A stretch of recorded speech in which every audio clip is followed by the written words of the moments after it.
So as you can see, I'm actually on a plane right now to New York, and it's like a 16 hours flight. I don't usually do this, but it's just something that happened to me recently. Oh, I got my hair. Anyway, so it's just something recently that happened to me, and is kind of very serious, and I just need you guys' help, and urgently, because yeah, I'm gonna say this in English and I'm gonna say this in Mandarin as well, because I know some of my friends doesn't really know or understand English, so I'll try to speak it in Canto and Mandarin as well later on. Yeah. So yeah, for everyone or like anyone that knows me well, you guys already know that I deal with the jewelry business for a very, very long time. Okay, this is my glass. I've been working my ass off on the plane just now. Yeah, so anyway, my family does jewelry business, and we've been doing this jewelry business for almost 33, 34 years now. So it has been a very, very, very, very, very long time. So what we do is we source our own stones from all over the world, like diamond, ruby, sapphire, emerald, semi-precious stones, or just any kind of stones.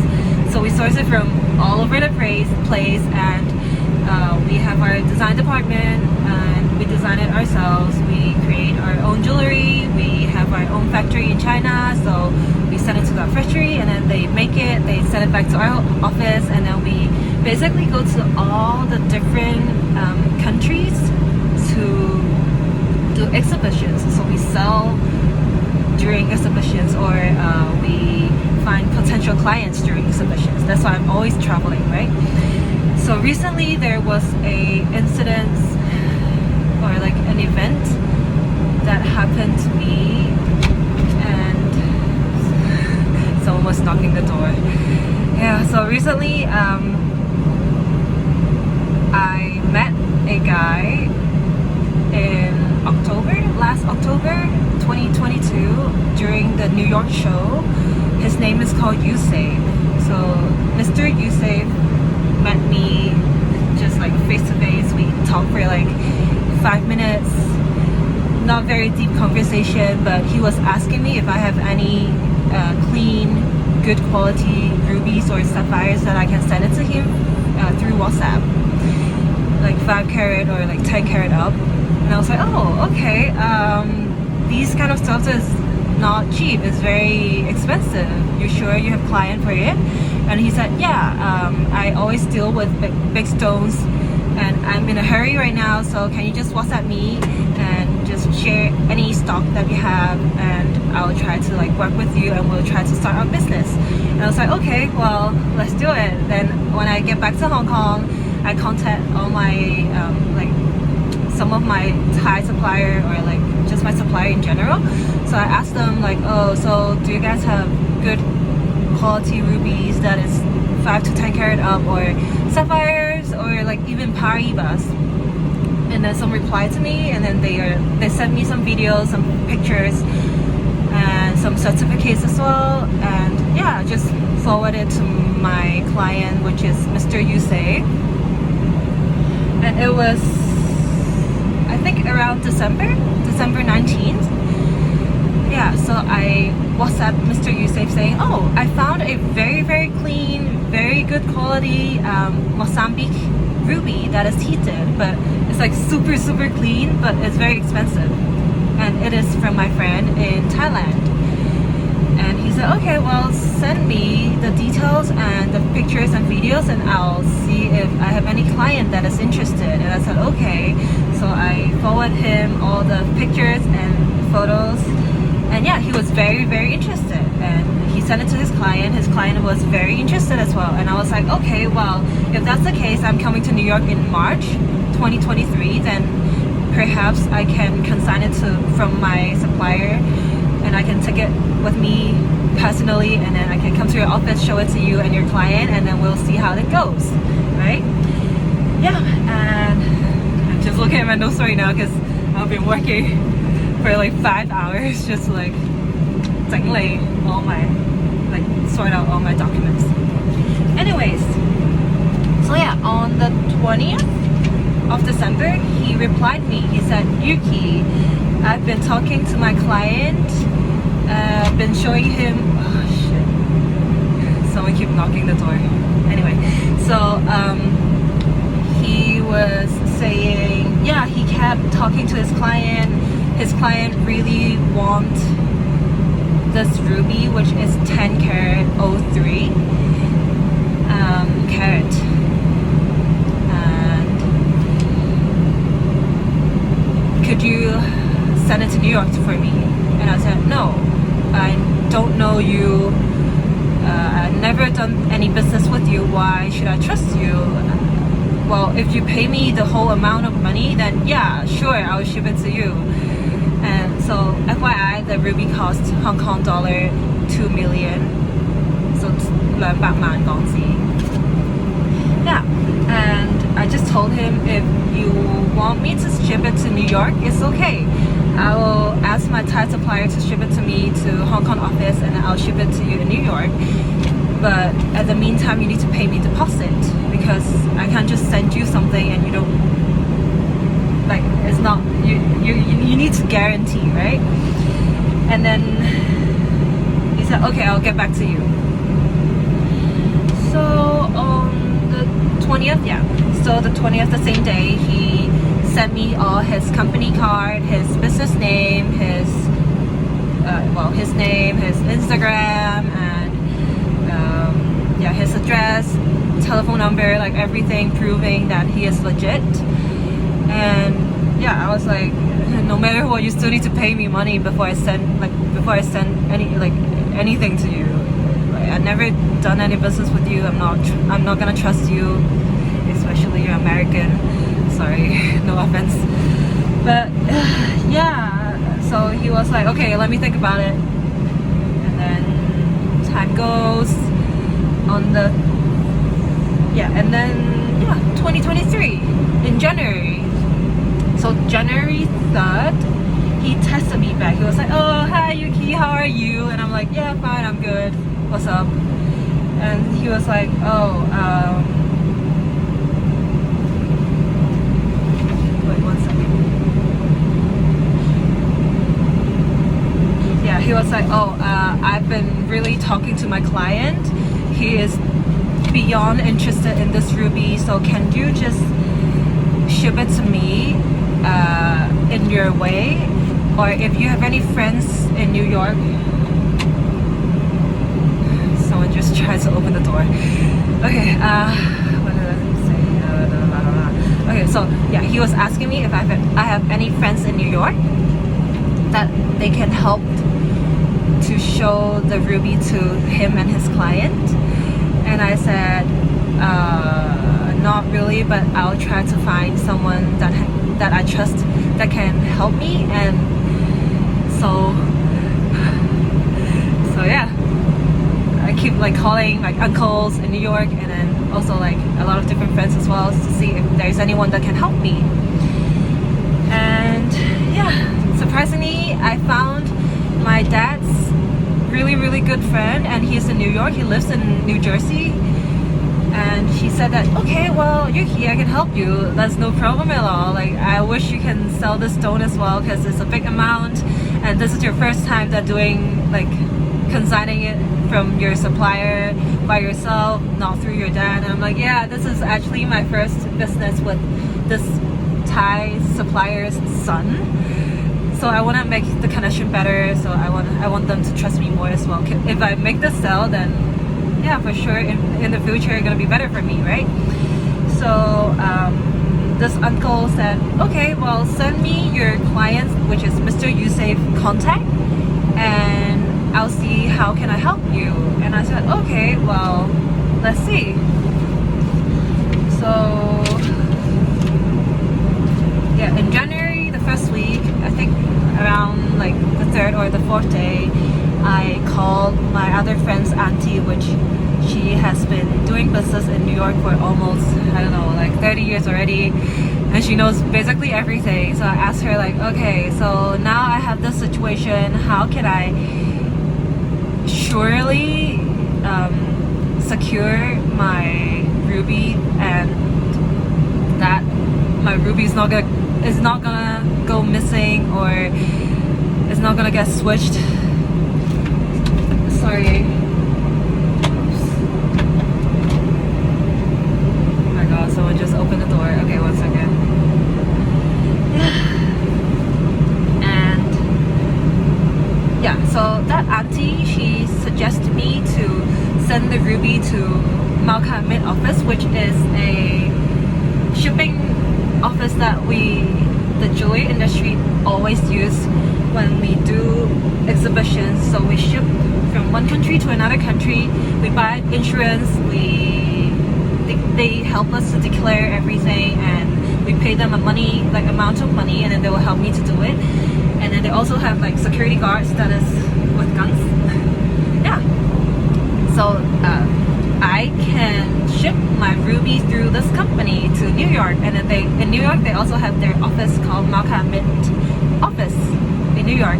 So once my ruby arrived at Malca Amit, my uncle can pick up from that office, and then he can show it to my client inside the office for security reasons, right? Because we didn't buy any insurance by then. And then my uncle said, okay, well, that sounds good. All I need to do is just go to New York office and see your client, and then meet him there and show him the ruby, and then close the deal. And yeah, hopefully it's not gonna ship it back to you. And I said, okay, well, let's do this. So I called my client, Yuki. I called him. I was like, well, I found someone that can show you the ruby inside Malca Amit office. So I will try to ship you the ruby the first week of January, like the end of January. So basically on the 7th of January. And Mr. Yousaf was like, well, thank you so much for your help. It's really, really helpful, because he also has faith that this ruby can sell. And I said, okay, well, let's do this shit. So yeah, then I contact Malca Amit. I file all the shipping invoice and documents, and the ruby was shipped to Malca Amit office on, I think, on the 10th.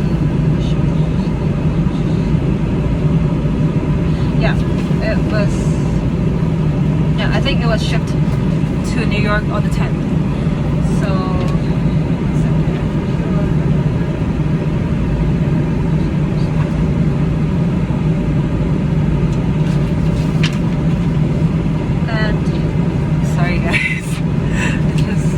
I haven't been sleeping for, I don't know, a lot of hours already. I'm so tired right now.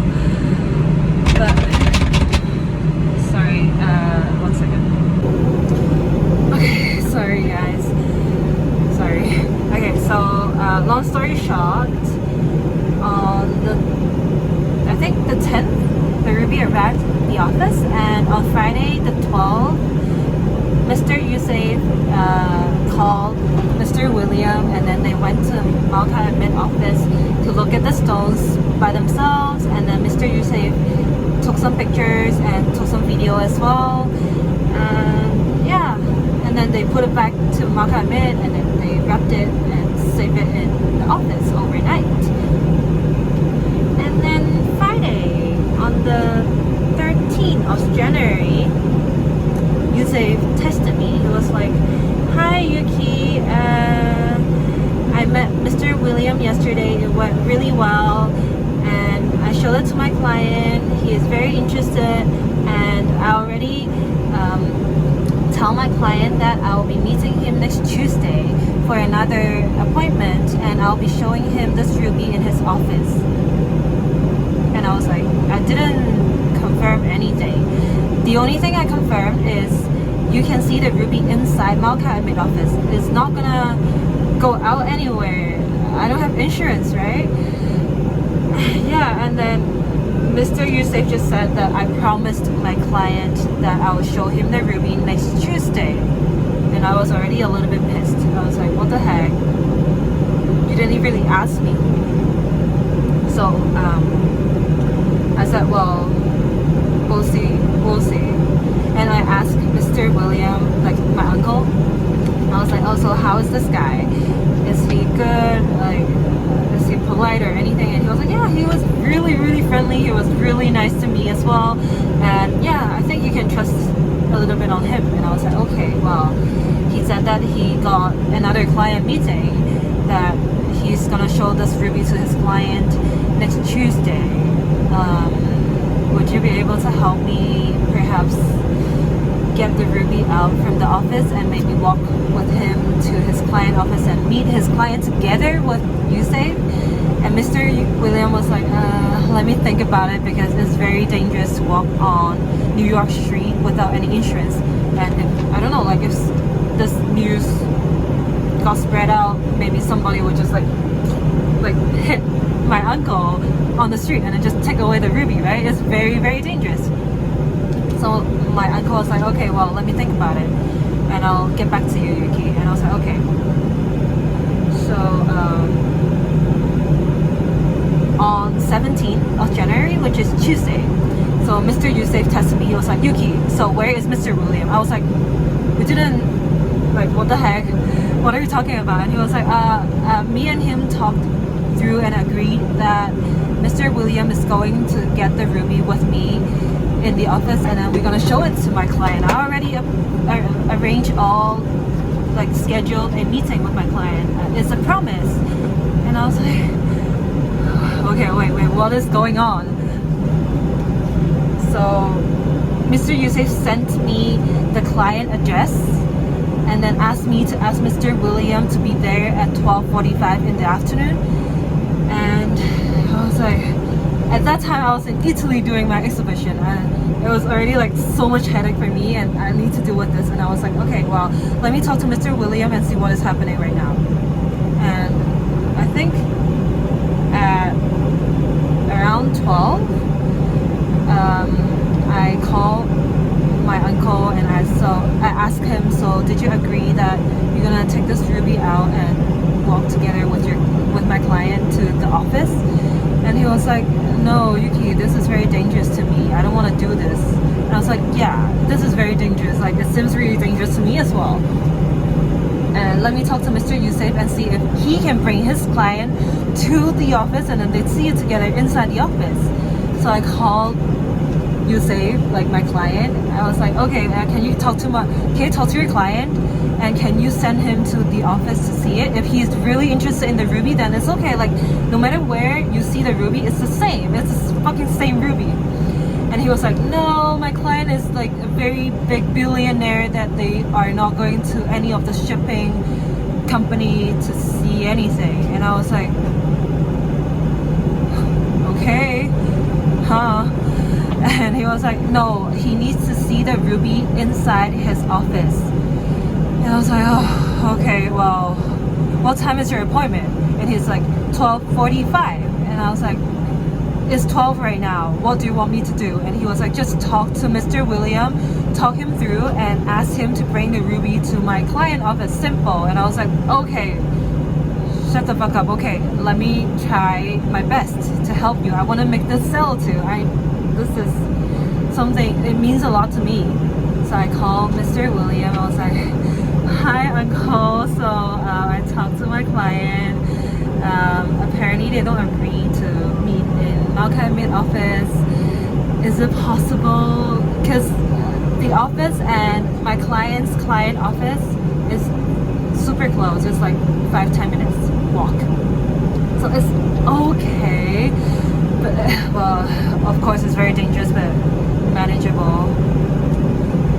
Finger crossed. And my uncle was like, let me talk to your dad. And I was like, okay. And then I gave my phone to my dad. He was like, okay, so I know the situation right now. I know this is a 2 million Hong Kong dollar ruby. It's a risk, a very, very big risk, but we all want to make the sale. This is maybe a future very potential client that we can work on for a very long time, for a very long term.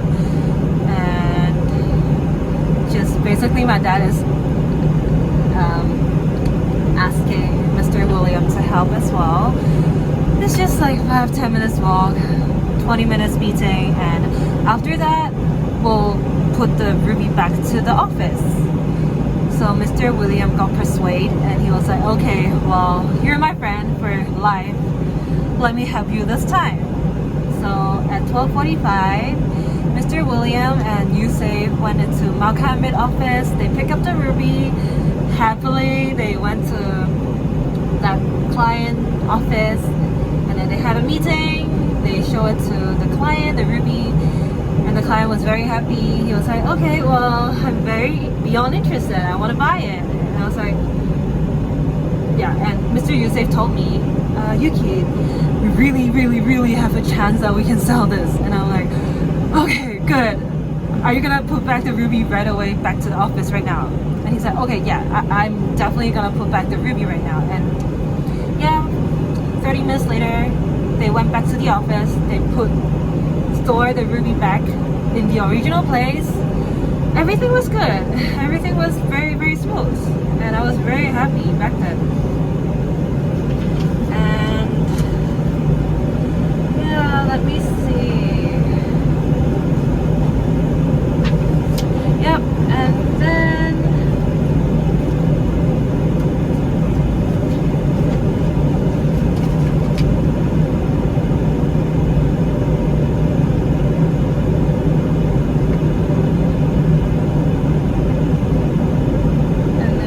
I forgot the time frame, but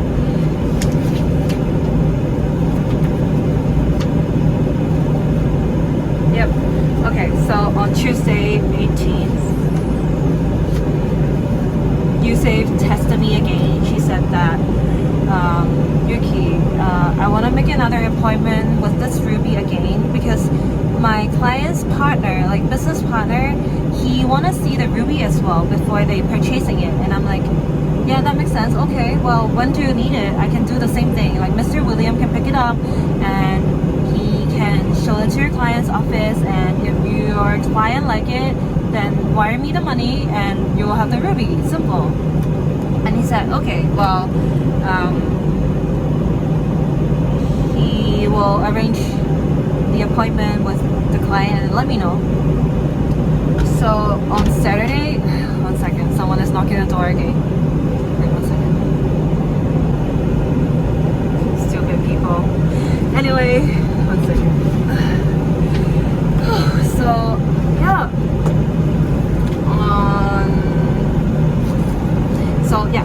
Anyway, what was I saying?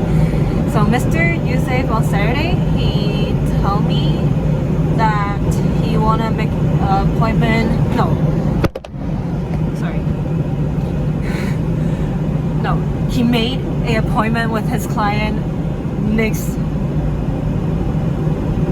Tuesday already. And I'm like, you didn't ask me anything. I need to confirm with Mr. William, if, like my uncle, if he's available on Tuesday. He's not like available 24 hours. He got his own job, right? So yeah, I tested my uncle, asking him, okay, so my client wants to have another meeting with the same client. Is it possible that you can help me to do the same thing next Tuesday on the 20-something? Anyway, and he said, sorry Yuki, well, I will be out of town, so I cannot help you to do this anymore. I'm gonna be in Iceland. And I'm like, okay, well, let me see what I can do. So I told Mr. Yousaf, I said, okay, well, since my uncle is not here, I'm not available to show you the ruby anymore, because the only person that I assigned to pick up the ruby in the office is Mr. William, which is my uncle, and there's no way that I can appoint any other one to pick up my ruby because it's very expensive. And then he started, like, my client started to tell me off, like, Yuki, this is not right. I promised my client that I'm going to have the meeting next Tuesday. They are very potential client and I can't break my promise. And I'm like, I didn't promise you anything. Like, this is your promise with your client. Like, what do you want me to do? And then he said, Yuki, please don't do this to me, blah blah blah blah blah. I'm like, oh. And then he keep calling me to a point that I'm so fed up with him. And I was still doing, like, it's still like Fajenza show, like I'm still in the exhibition, I'm still doing my work. At the same time I'm dealing with this shit. And I was like, okay, whatever. Let me sit in a corner and let me make a phone call with her. So he basically kept calling me, and I talked to him, and on Monday 23rd, Yousaf called me again. He was like, Yuki, I cannot break this meeting, like I cannot break this promise with my client. I really need to show them this ruby. This is going to a big sale, like it's going to be a very successful sale, you and me, and I really want this to happen. Like you and me has been working on this for so long, like I don't want to just lose this deal with my client. And I'm like, yeah, me too, like I want to make this sell, but this is not gonna happen because Mr. William is not in town. Like how can I even help you to do this? And he was like, just talk to like your friends, or if you have any other uncle that can help, then let me know. Because no, not let me know, like he's basically forcing me to give him the ruby on Tuesday. And I'm like, okay, let me see what I can do. So I basically talked to him the whole day, and on Monday he kept persuading me, saying like it's only 20 minutes meeting with my client, like Mr. William already knows them, so you can trust them as well, like you guys know where their office is. This is like very potential deal, and I am 99% sure that it can sell. They only need to see the ruby again, like his partner needs to see it. It's just very simple. It's gonna take like 5 minutes, and then I like 100% gonna put the ruby back to Malca Amit office. I'm not gonna lie to you, I'm not gonna run away. You can ask the whole industry, my reputation is really good. You can even ask the Thai or like Vietnamese supplier. They always do this like consignment to me as well. Basically talk me through this, and I'm like, you know what, okay, let me try to change the pickup person name to under your name, so you can pick up the ruby tomorrow, Tuesday,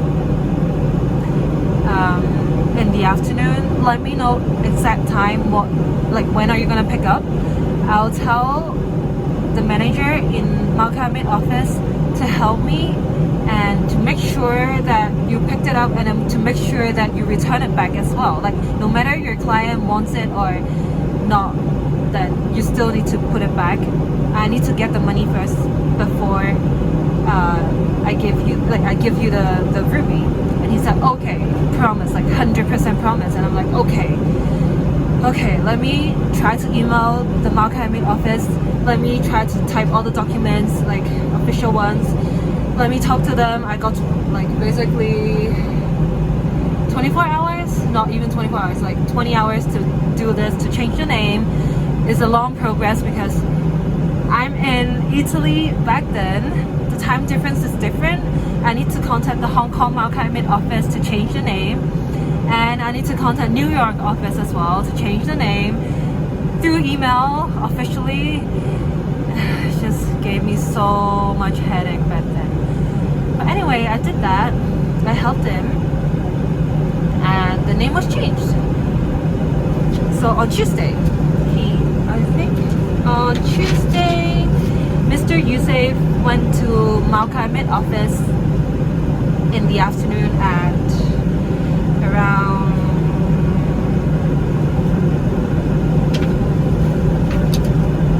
1:50 in the afternoon. Yes, so around 2 o'clock in the afternoon. He said, okay, well, well, Yuki, let me tell you that I am going to the office to pick up the ruby now, just, letting you know. And I double confirmed with the office manager, like Malca's manager, and then she said that, yeah, Mr. Yousaf is coming, and I have prepared the document for him to sign, just to change the name and just to pick up the ruby as well. So everything is good. I'll keep you updated. I'm like, okay, thank you guys. So yeah, at 2 o'clock,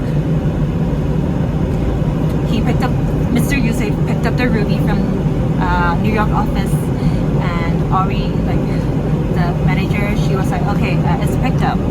So she sent me the driving license of Yousaf. She just asking me like, oh, is this the right person? And just check his name. And I'm like, yeah, this is the right person. Give the ruby to him, and please sign everything that you can and let me know. And yeah, signed. Mr. Yousaf, as promised, go to meet his client. I don't even know if there's any client anymore. Anyway, so yeah, sorry guys, it's a very, very long story. My back hurts. Okay, so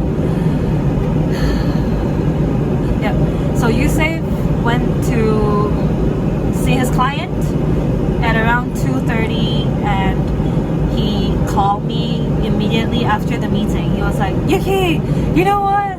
I make the deal. Like, they're buying it. They're wiring me the money today, and I'm gonna wire you the money tomorrow.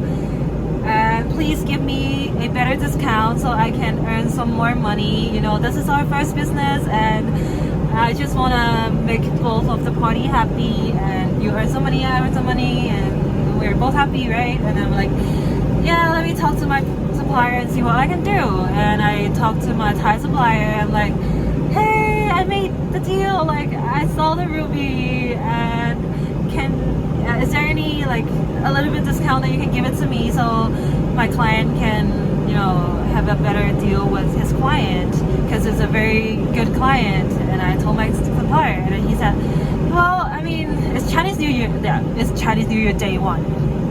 He was like, yeah, well, happy Chinese New Year, Yuki, and this is my first deal after Chinese New Year, so yeah, sure, I'll give you a very big discount. So just wish you good luck, and let me know if you need anything. And in the meantime, I'll send you the bank details, I'll send you an invoice, and me personally, I can send Mr. Yousaf an invoice as well to charge him 2 million Hong Kong dollar, and he can wire me the money tomorrow or like today.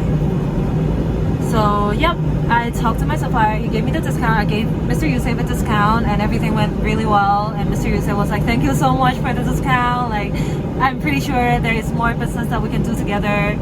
And at the meantime, can I take the ruby to the lab just to do another certificate, just to make sure that this is the right ruby, is Mozambique natural ruby? And I'm like, yeah, sure, well, take it to the lab and send me the report, and at the meantime, wire me the money, and everything will be fine. So I asked my office to create an invoice. I sent my client, like, Yousaf, all my bank details account, like my company's bank details, and he was like, okay, I will transfer you the money. Yeah, it was, let me see.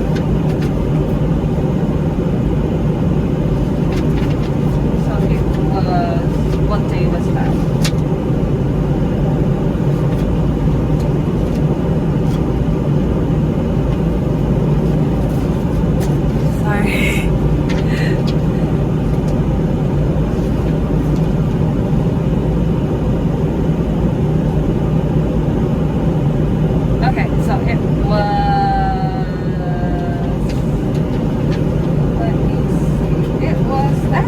Wednesday.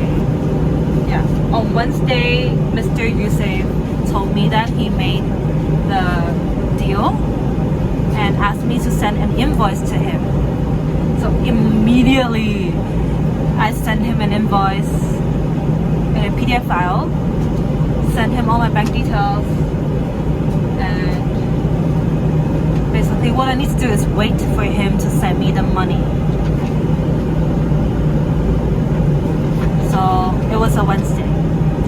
Thursday, I asked him, so where's my money?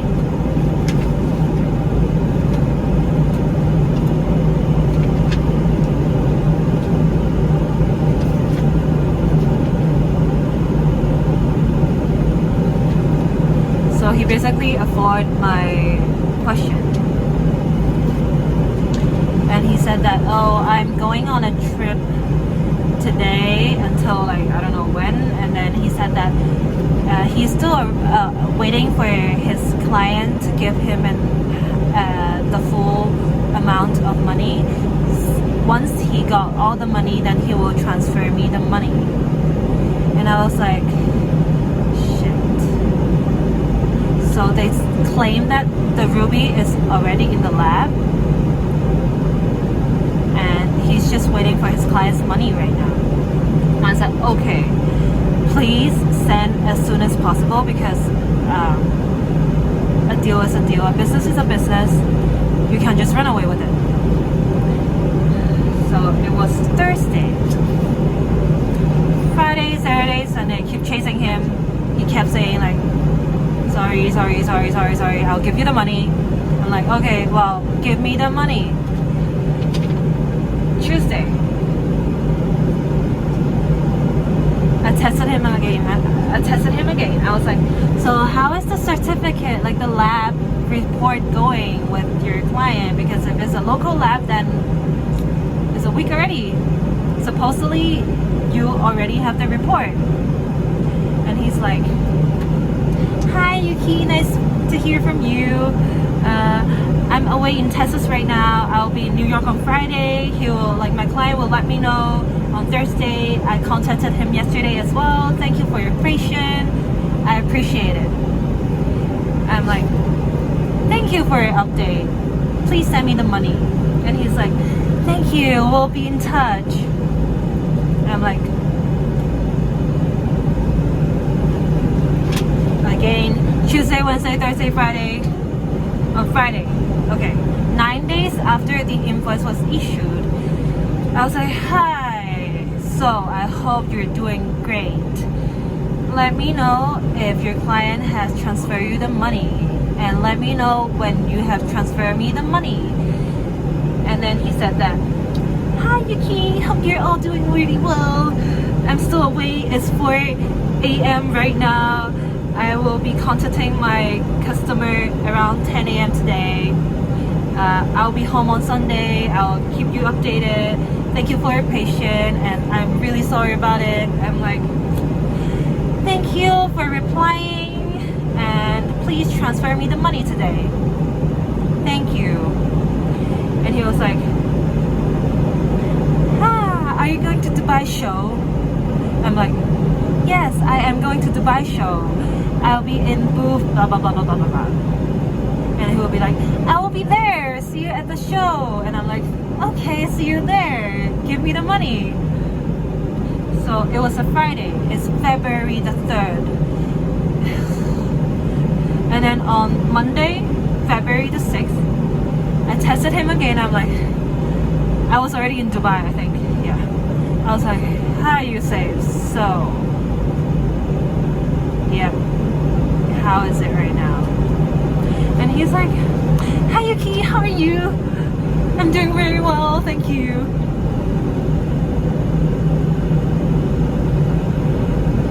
And then he said,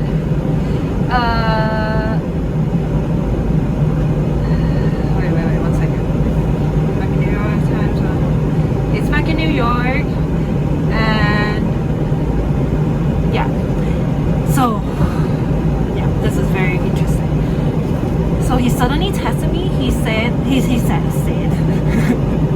said that Malca Amit office forced him to sign some paper that he didn't want to sign it back then when he picked up the stone. And he didn't know what that documents are, and he is very insecure right now because he gave him he gave Malca Amit office his ID, like driving license. And I was like, dude, it's for the name change from Mr. William to your name so you can pick up the fucking stone in the office so you can show it to your client. It's that document, dude. What are you saying? And he's like, Yuki, are you available to talk? This is very like not good. I feel really insecure that someone is stealing my identity and sharing it, and I'm like, nobody is using your identity. What are you saying? Like, and your documents is, if you want the copy, if you didn't see it, then go to Malca Amit office. They will give you back the copy. So he called me. He's like, blah blah blah blah blah blah. Like, what is going on? I'm not trusting Malca Amit office anymore. Like, they are using my identity, something. I'm like, I'm in Dubai. I'm doing my fucking show. Like, what do you want? What do you want? Give me the money and we're done, right? And then he sent me a legal agreement on saying like Yuki, Lawrence Jewellery, and Malca Amit office cannot use his identity to anywhere in the world and cannot share this identity to anywhere else. Like, this is the only business deal in between me and Mr. Yousaf, which is my client, and whatever document that he signed, this signature is not going to be used in any other aspects as well, or like any other area. It's only for this specific business deal. But some wording is very like not, it's not how can I say, like, it's disadvantage to me. So I just look at it and like, I'm not gonna sign anything. Like, nobody's using your identity for anything. Like, why are you forcing me to sign something that I don't want to sign? So basically, this is what he said. He said, say agree and your name, and basically sign the paper and give it back to him. And I said, no, I'm not gonna do it. It's a Monday, so Tuesday, Wednesday, no, okay, Tuesday, it's usually Tuesday, okay. Tuesday the 7th of February, he texted me, he's saying, hi Yuki, hope you're doing really well. I've had a very bad temperature from extreme cold we had earlier this week. I think I had COVID. I didn't meet my customer yesterday, and due to my COVID, due to my temperature, I will let you know my wire transfer very soon. I promise I'll wire you the money. It's already 10 days. Couldn't sleep. Okay, so he sent me an email of the agreement that he want me to sign. I looked at it, I'm like, ignored, basically. But at the same time, I also called Malca Amit office just to make sure. So I called the manager, which is called Ori. So Ori was really, really friendly. She was really nice to me. So I asked her, like, oh, so did you force him to sign any paper? He seems very unhappy. Like, what is happening? And then Ori said that, no, well, it's just a document that basically state that we are gonna change from Mr. William name to his name so he can pick up the stone. And also another signature is for he picked up the stone just to, you know, sign it off. And then Ori's like, no, like, why do we need his identity or like signature? The only thing is I took a picture of his driving license and sent it to you. And I'm like, yeah, I know. Like, I don't know what is happening. So anyway, on Thursday, the 9th, I texted Yousaf again. I'm like, hi Yousaf, so can you tell me the situation of my wire transfer right now? It has been 12 days. It's killing me. And then he replied, "Hi Yuki, thank you. Unfortunately, my client is not buying the stone. They bought a few much cheaper ones in Tucson show, which is a show also in February. So he said that his client purchased some other stone, so he is not going to buy my stone." And then Mr. Yousaf saying, "I will ship the stone back to you. I have this fever since last 2 days and it was really bad. I'm very sorry, but this is the story." Oh no, I wasn't in Dubai. I was in China snowboarding. Yes, I remember now. Shit. Yeah. Anyway. So basically he called off this business deal. I was so pissed. I was like, "Hi, I thought we made the deal already. The invoice was already issued. The price was already negotiated. Like I already talked to my supplier. 2 million Hong Kong dollar was the deal. I thought everything was agreed, and you are gonna wire me the money 12 days ago. What is going on? If you were unsure about your client, if you don't know if they're buying or not, then don't do this to me. Like, don't tell me that it's a done deal. Don't tell me to send you an invoice. Like, this is not good." Oh my god. Sorry, someone knocked the door again.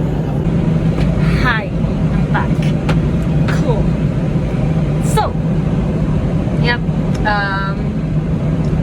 He called off the business deal, and I told him, if you were not sure about your client, then don't waste my fucking time. But it's February right now. We were talking for this ruby since December last year. Like, what the fuck?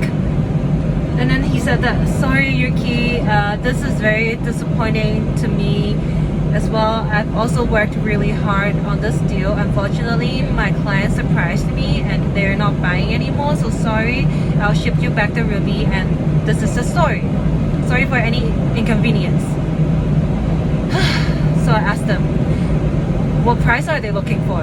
Everything got a price. Like, if your client is buying some really fucking cheap stone, then how much do they want for this stone?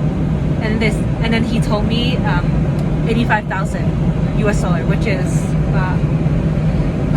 say, yeah, like, I don't know, like 640,000 Hong Kong dollars. So it's more than a half. So I didn't reply him. I'm like, fuck you. So yeah, that was Thursday. So on Saturday, I call him. I'm like, "Hi Yousaf, hope you are feeling much better with your fever and with your COVID. So are you gonna ship back the ruby to me? Because if you are not buying it, then ship it back to me."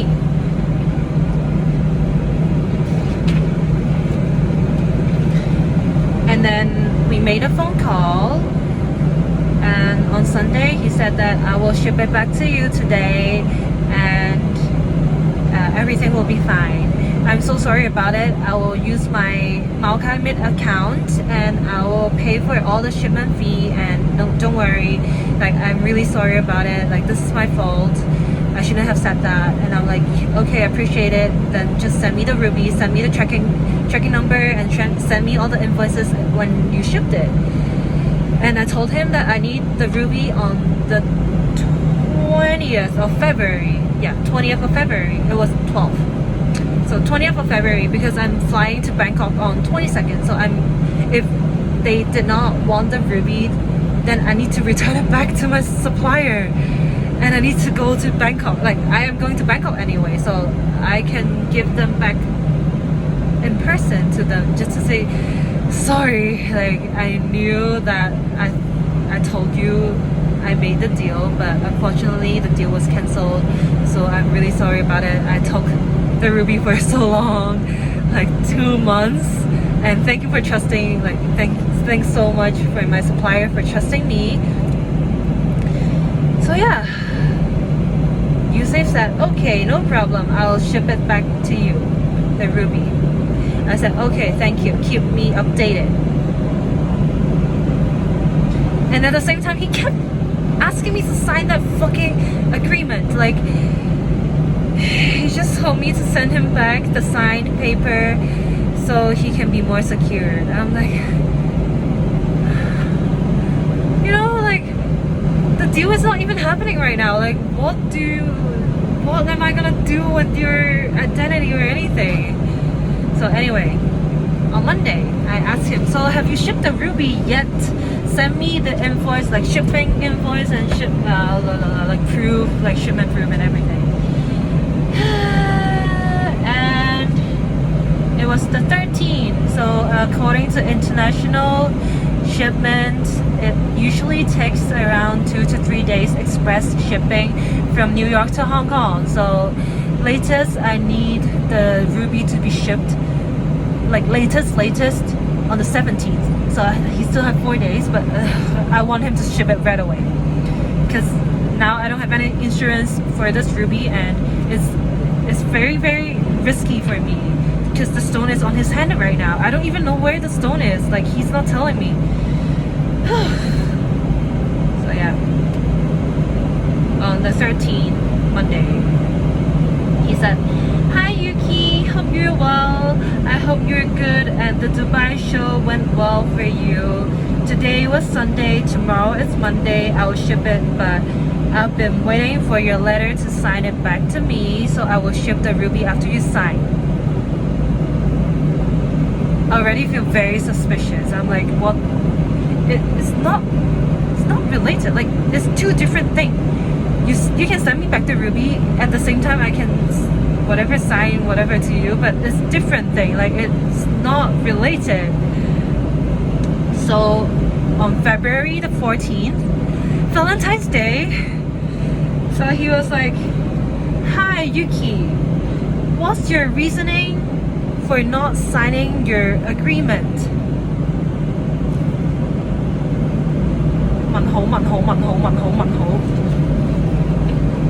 I was like, question mark.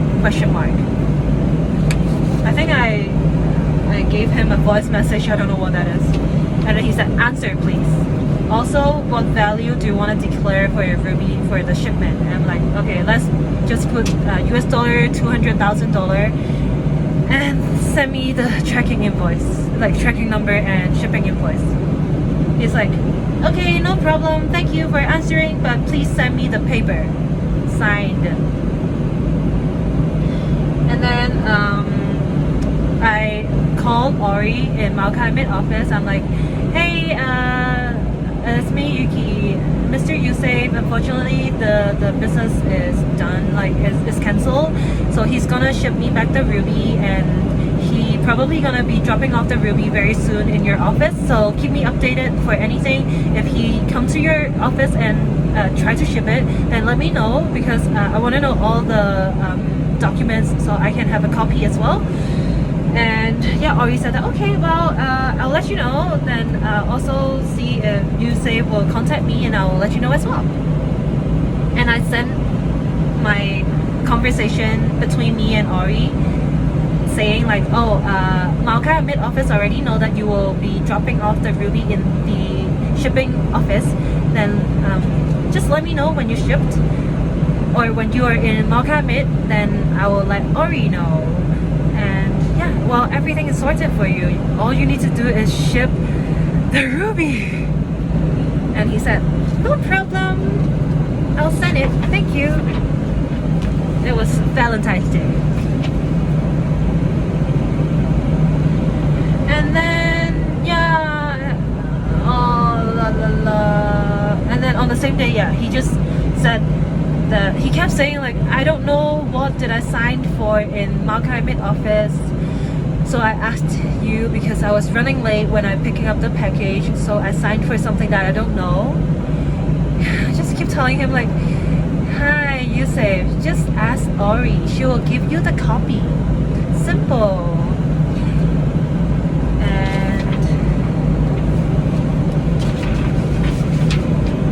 On the 15th, the next day, I was like, "Hi Yousaf, have you shipped the ruby yet?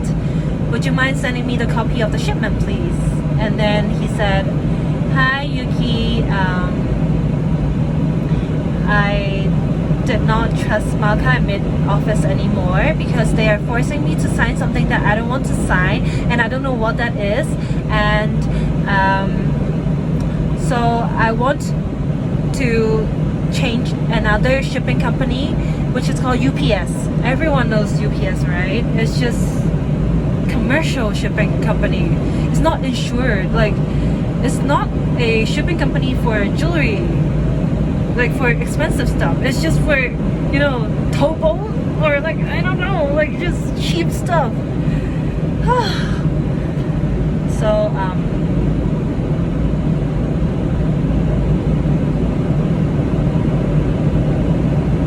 yeah, he said that he will send it today through UPS. I said no, please call me right now. I need to send it through Malca Amit. Like, I feel really uncomfortable if you send it through UPS because this is very risky. Like, what if the ruby got, I don't know, like gone missing during the shipment? It always happens. So and then he just texted me. He said like, oh, did you send me back the copy of the letter that you signed? And then he said like, so I went to Malca Amit office, they asked me for my ID, and then someone crosses okay, he said that someone in Malca Amit office crosses Mr. Williams' name and told me to sign there, and because he was running late for the appointment back then, so he signed, but he did not agree with any terms other than picking up the package. I was like, that is why I talked to Ori, so she can send you a copy. It's just for the name change. And I was like, I was really patient. I was like, I do not want you to be in any uncomfortable position. Please try to make everything clear with her. Everything is official. Like, nobody is lying to you. Nobody is using your identity for anything. Just talk to Ori. Fuck you. Okay, I didn't say fuck you. And then he just kept saying like, I'm in a very uncomfortable position that someone taking my government issued ID and sending it in test without asking me, and don't let me to read what I'm signing is very uncomfortable. Basically, he did not read it he did not read the documents himself. Like, nobody is forcing him to not read it. He's just not reading him himself.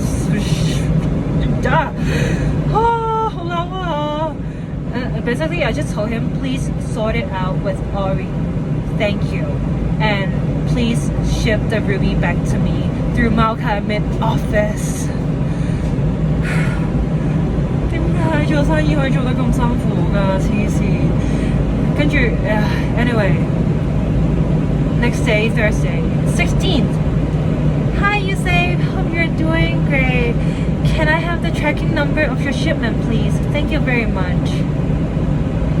And then he told me, hi Yuki, I shipped it out today already. You should have the package by Monday. So it was invoiced for blah blah blah blah blah blah blah blah blah blah. And the shipment was through UPS. So he didn't ask me, like ask my permission, and then he shipped UPS by himself. And I didn't agree that he can use UPS for a shipment company, but he shipped it anyway. So I'm like, okay, whatever. Send me the shipment document and I'll check with Hong Kong UPS office just to make sure the package is going to be on time. So if it's gonna be delivered scheduled on Monday, then I'll keep tracking it every day to make sure it's gonna be on Monday in Hong Kong in my office.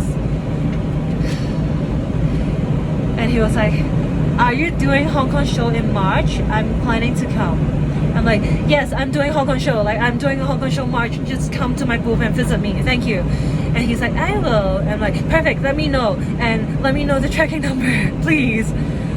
So the next day, Friday, he didn't reply me.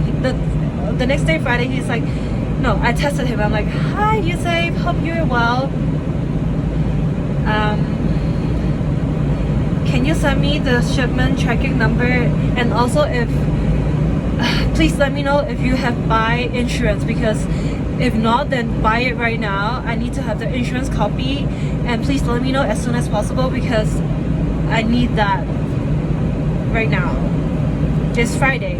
The ruby is, if it's supposed to arrive on Monday, then I should have all the documents by then. You shipped it already, right? So I just told him I have a client meeting on Monday that I need the ruby so I can show it to my client on Monday. So if the ruby is not arriving on Monday, then I'm fucked. And then I was like, if you want your fucking agreement that you want me to sign, then okay, I'll look at it. I will ask my lawyer friends, I'll ask my brother, I'll see like what I need to change, like what wording will I need to change in order to mutually get an agreement. Then okay, I'll sign it back to you. So I talked to my brother, we changed a little bit of that agreement, just saying basically I'm not going to share his identity to the world. And yeah, I just sent it back to him. He's like, thank you very much. I'm like, yeah. Please send me the tracking number. I need it right now. I need to know where my ruby is. Like, where is it? You said you shipped it. I need to know where exactly it is right now. And then he told me, I'm out. I'll send you the tracking number and invoice later. Thank you and have a great day. On Saturday, he was like, hi Yuki, I'm sorry for the inconvenience, but there was custom delay because I don't even know what he's saying. Like, he was like, they need some more documents, so the package is not going to arrive on Monday. I already shipped it out on February the 15th in our office. I'll send you the copy of the invoice, but unfortunately there is some kind of delay in UPS. I was like, fuck.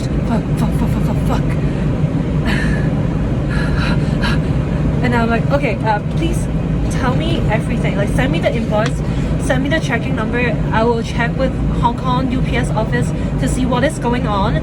Like, why is it happening? Why is the package is not delivering on Monday? And I'll sort this out. So he sent the tracking number to me finally. It's date in the tracking, the tracking thing. It's date that the package is returning back to sender. And I was like, what the fuck? Like, what is happening? So it's okay. Let me show you guys. This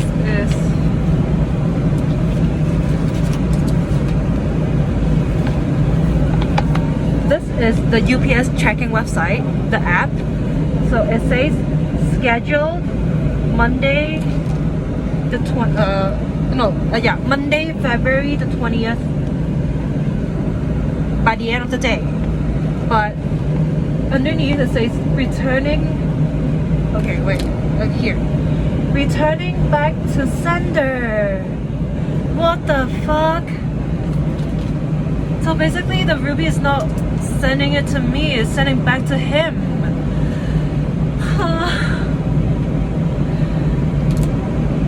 I was very frustrated. I was like literally very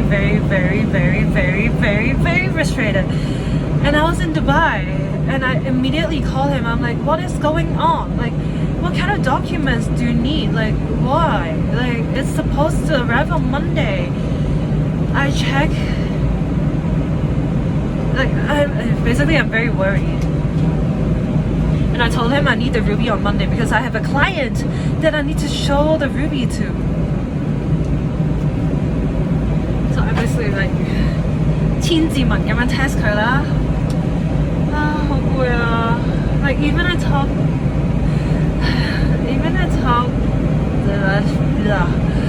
even I'm telling you guys the story right now, I feel very burnout. Okay, anyway, on Monday, I called Hong Kong UPS office. I'm like, hi, this is Yuki from Lawrence Jewellery. I have a package supposedly to deliver to my office on Monday by the end of the day. So I just want to know what is happening. Like, it says on the website that the package is returning to the sender. So I just want to know what is going on, like what went wrong. So the UPS girl, she told me, oh sorry, someone is knocking the door again. Okay, I'm back. Okay, so yeah, I called Hong Kong UPS office, and then they basically tell me,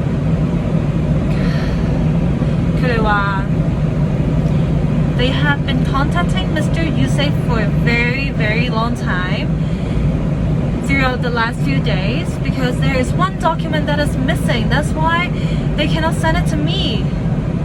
And I'm like, what kind of document is he missing out? He said that everything is prepared and he already sent you everything.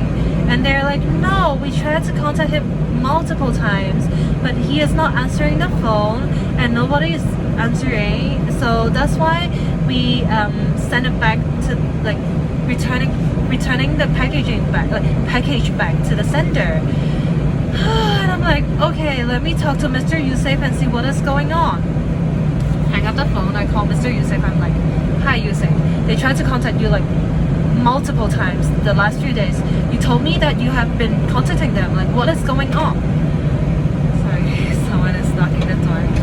Oh shit. I'm back. Sorry. Yeah, so basically UPS contact Mr. Yousaf to ask him to send a additional PDF file, like a document, but Mr. Yousaf didn't send it. But at the same time, Yousaf sent me a screenshot of his email with UPS. So the email said, okay, from UPS, Dear Khan, his surname is Khan. Thank you for contacting us. The package has been already marked as returned to sender. However, I can still check if it's possible to deliver the package, but I cannot guarantee anything at this point. Please, can you send me the power of attorney in PDF format? Because I need that.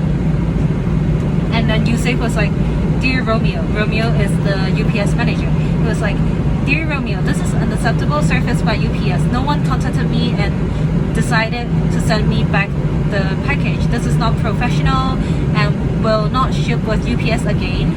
I did submit the documents yesterday. See attached. This is the most frustrating shipping company I've ever worked with. Please deliver this package on time. So Yousaf sent this screenshot to me. He was like, hi Yuki, that's not true. I've already contacted them. I already sent them the documents, blah blah blah blah blah blah. And I'm like, okay. So according to this email, did you send them the document that they asked you to, like, they asked you to send them, like whatever power of attorney or something? Because something doesn't really make sense to me. Like, if you send them all the documents, they should have just helped you to arrange the shipment back to me, right? Let me see. And I was like, if everything is fine, and your email was on the 16th, I called UPS on Sunday. Okay, so Sunday was the 19th. So if you already sent them all the documents on the 16th, which is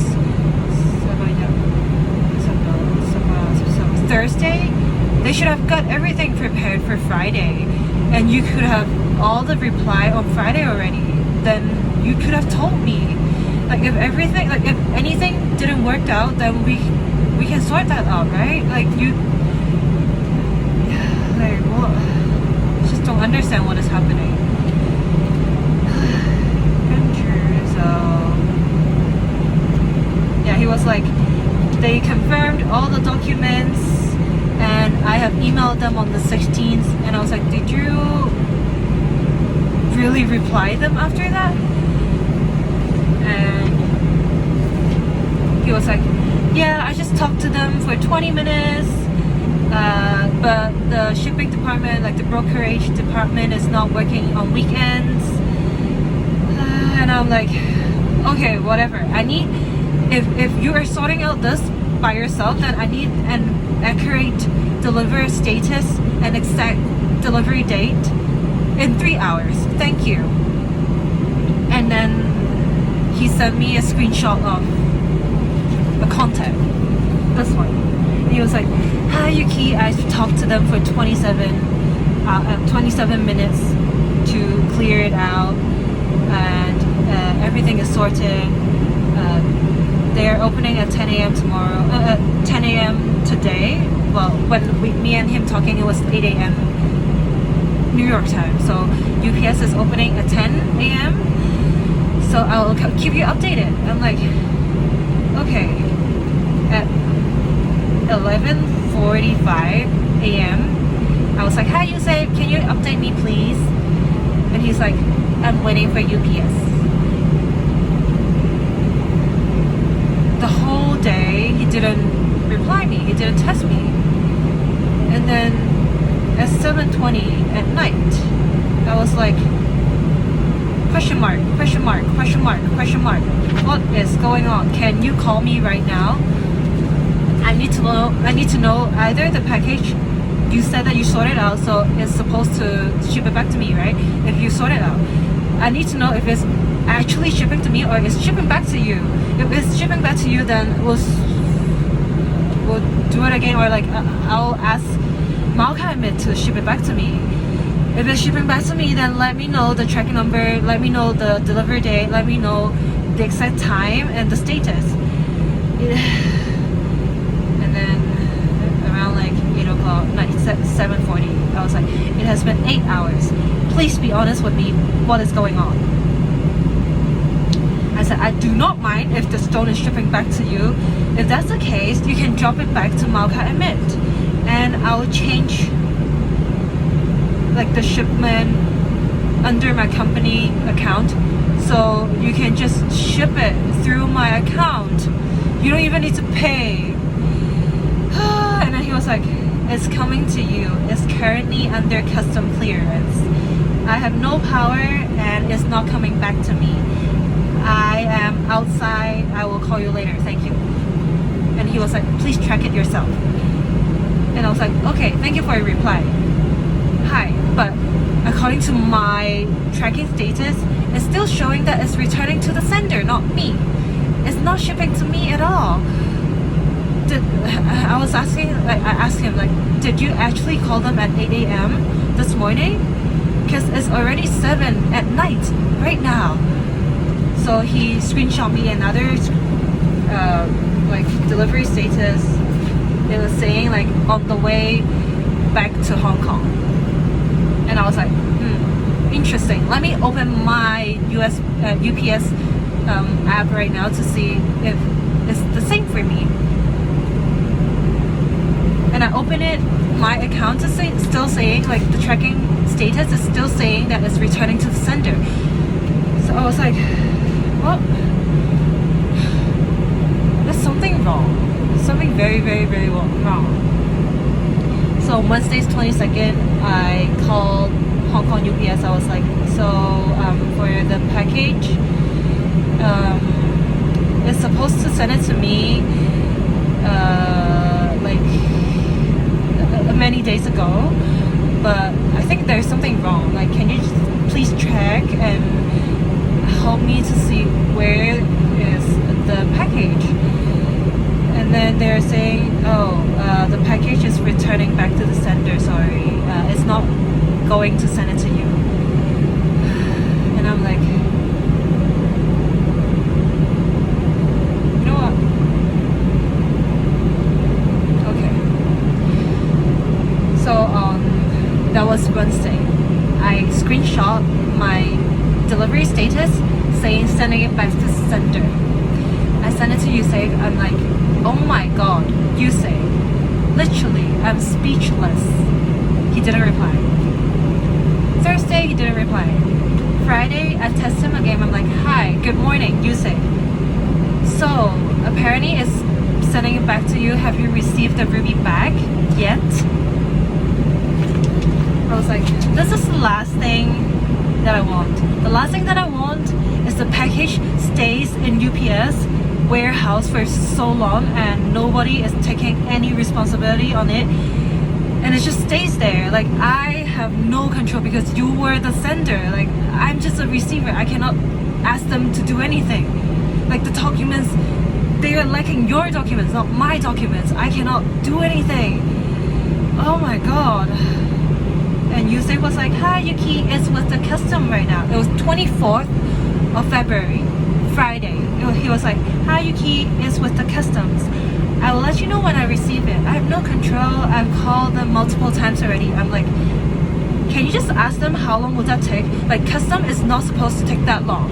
Like, they must have a time frame. Like, UPS is not that irresponsible. It's still a legit company.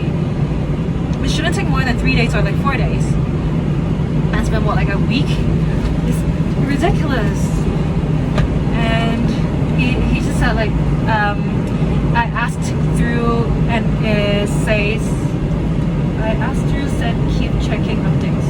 Yeah, so basically he's just saying like he's checking the updates. And he said like, you can check it yourself. And I'm like, I'm tracking it every single fucking minute.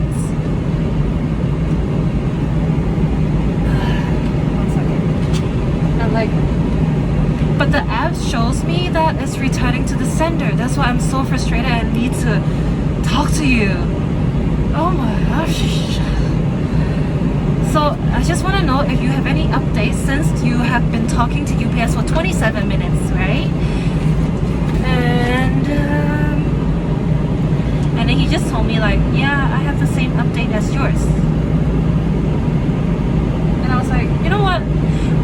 I'm just gonna call UPS, like the US UPS myself. Like, I'm gonna call long haul, no matter how much it costs.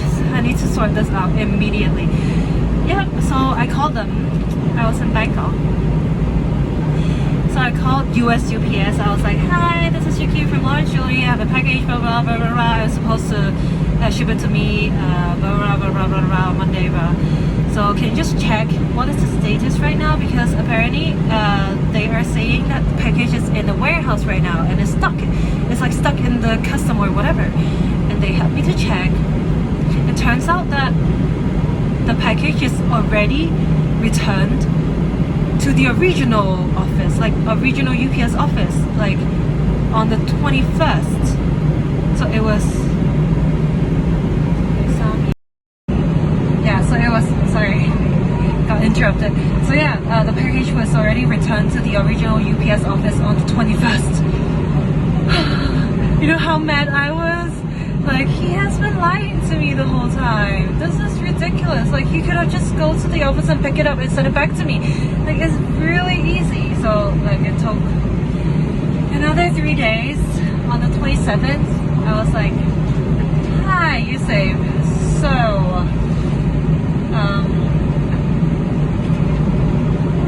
have you picked up the ruby yet? Apparently, like, it is in the UPS office already. I'm sure you know. And he was like, oh, I thought they were sending it back to my home. I'm like, why the heck will they send it back to your home? You didn't even give them your residential address. Like, you sent it from UPS office. Obviously they are gonna return it back to UPS office. Like, what the heck are you talking about? Stupid people. And I was like, you know what, it's okay, go to UPS, pick up the ruby today, go to Malca Amit office, ship it to me through Malca Amit, please, thank you. It's a Monday. It's on the 27th of February. So I called Malca Amit. No, I called Yousaf first. I was like, yeah, I will arrange everything for you. Please do this to me. He's like, okay, sure, thank you. I'm like, okay, I'll call Malca right now, saying that you're going to their office today and you're going to drop off the ruby and they are going to ship it to me under my company name. So you don't need to pay anything. okay, and he was like, okay, and I'm like, okay, let's do it. So I called Malca. I was like, oh, so there is the ruby that, like, it's always that ruby, right? So that ruby, Mr. Yousaf wanna send it back to me, and they wanna use my company name instead of his.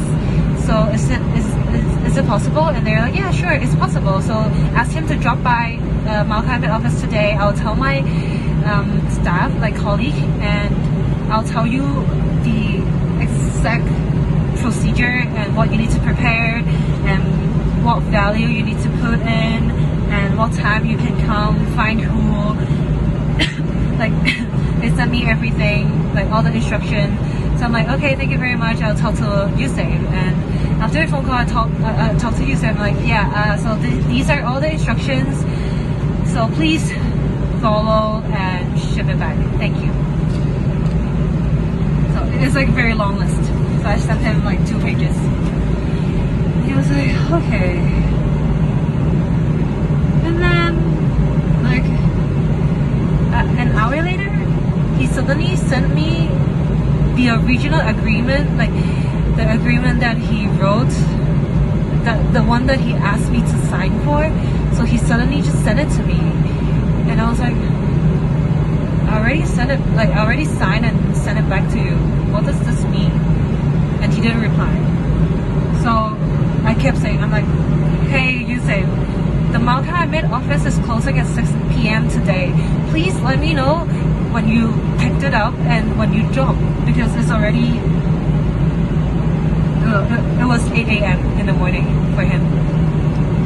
So I was like, it's 12 hours different from New York to Hong Kong, so by the time it's 6 p.m. or like 4 p.m. it's already like 4 a.m. or 6 a.m. for me, so I'm sleeping obviously, so I cannot track. So please, when you picked it up and when you ship it, like please let me know, or please let Ori know, so they will, when I wake up, I know the exact tracking number and I'll track it.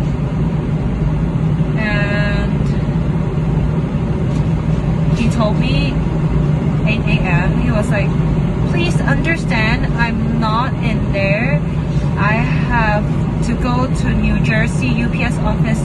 It's 2 hours away and I need to ship. Thank you for understanding.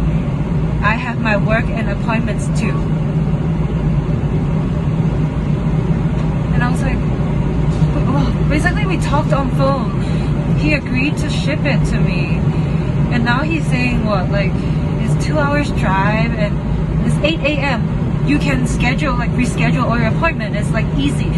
Pick it up, ship it back. It's only takes you what, like 4 hours. It's okay. Maximum. And then, yeah, anyway, I told him like, yes, I know. And I would like the parcel to ship it to me today. Thank you. Through Malca Amit.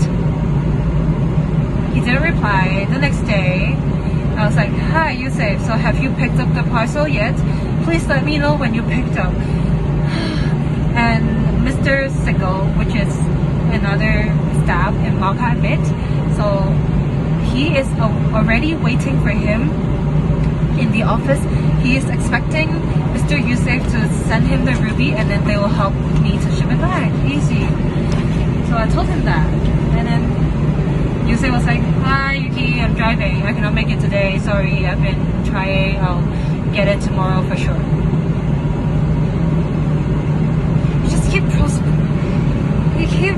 postponing and postponing and postponing and postponing. I'm like, you know what? I already fucked up my appointment, like with my client in Hong Kong. I was supposed to give it to them in Hong Kong, and I'm in Bangkok right now. I'm supposed to return the ruby back to my supplier, and now I cannot.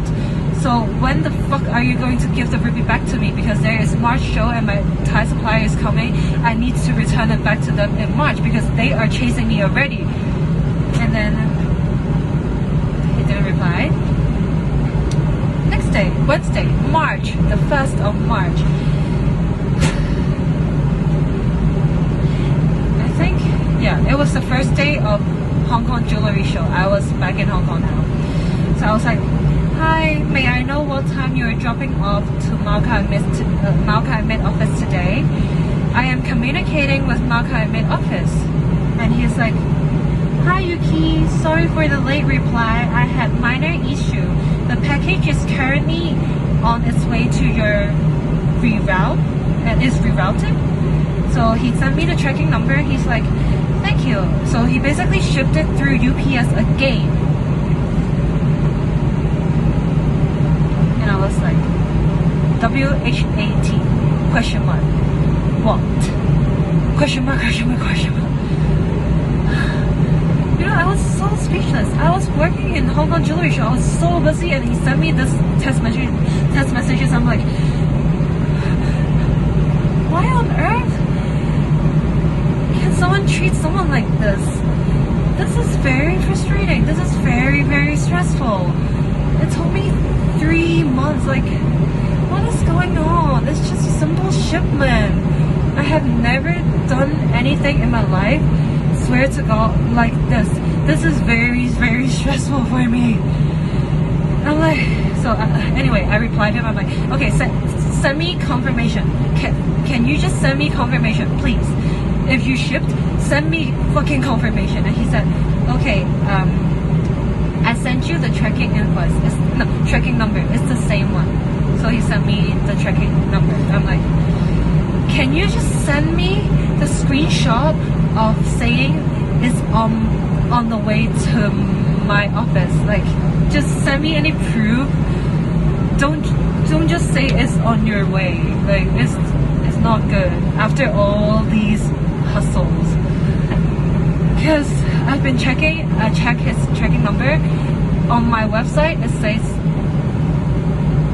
nothing. Like, there's nothing. Like, it doesn't show anything. Like, there's no record. And he said, sure. I just kept saying that I need confirmation. And then he said, like, of course, I'll send it. I'm outside. I will send it to you soon. Blah, blah, blah. It's 7 o'clock at night. I'll send it to you in 1 hour. Blah, blah, blah. And then he sent the screenshot to me. And it states that the parcel is going to arrive in Hong Kong office, like my office, on Friday, March the 3rd, by the end of the day. And I'm like, okay, thank you.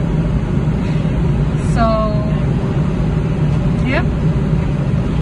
On Friday the 3rd of March, which is a few days before, 7 days before, at 6 p.m. because the 1st till the 5th of March is Hong Kong Jewelry Show. So my whole company was in Hong Kong Convention Center. Nobody was in office.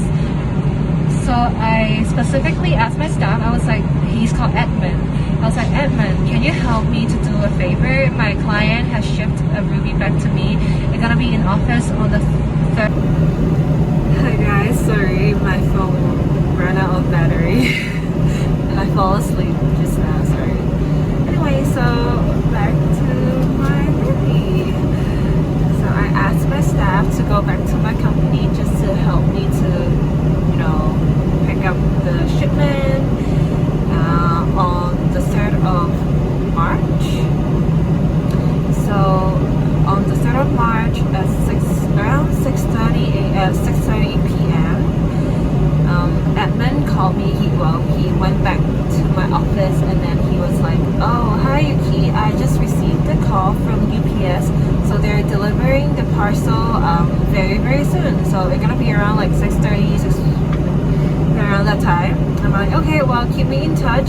When you receive the parcel, remember to take a picture and send it to me. And yeah, you can put it back to the safe and then you can give it to me in the convention center tomorrow. And I was like, okay, sure.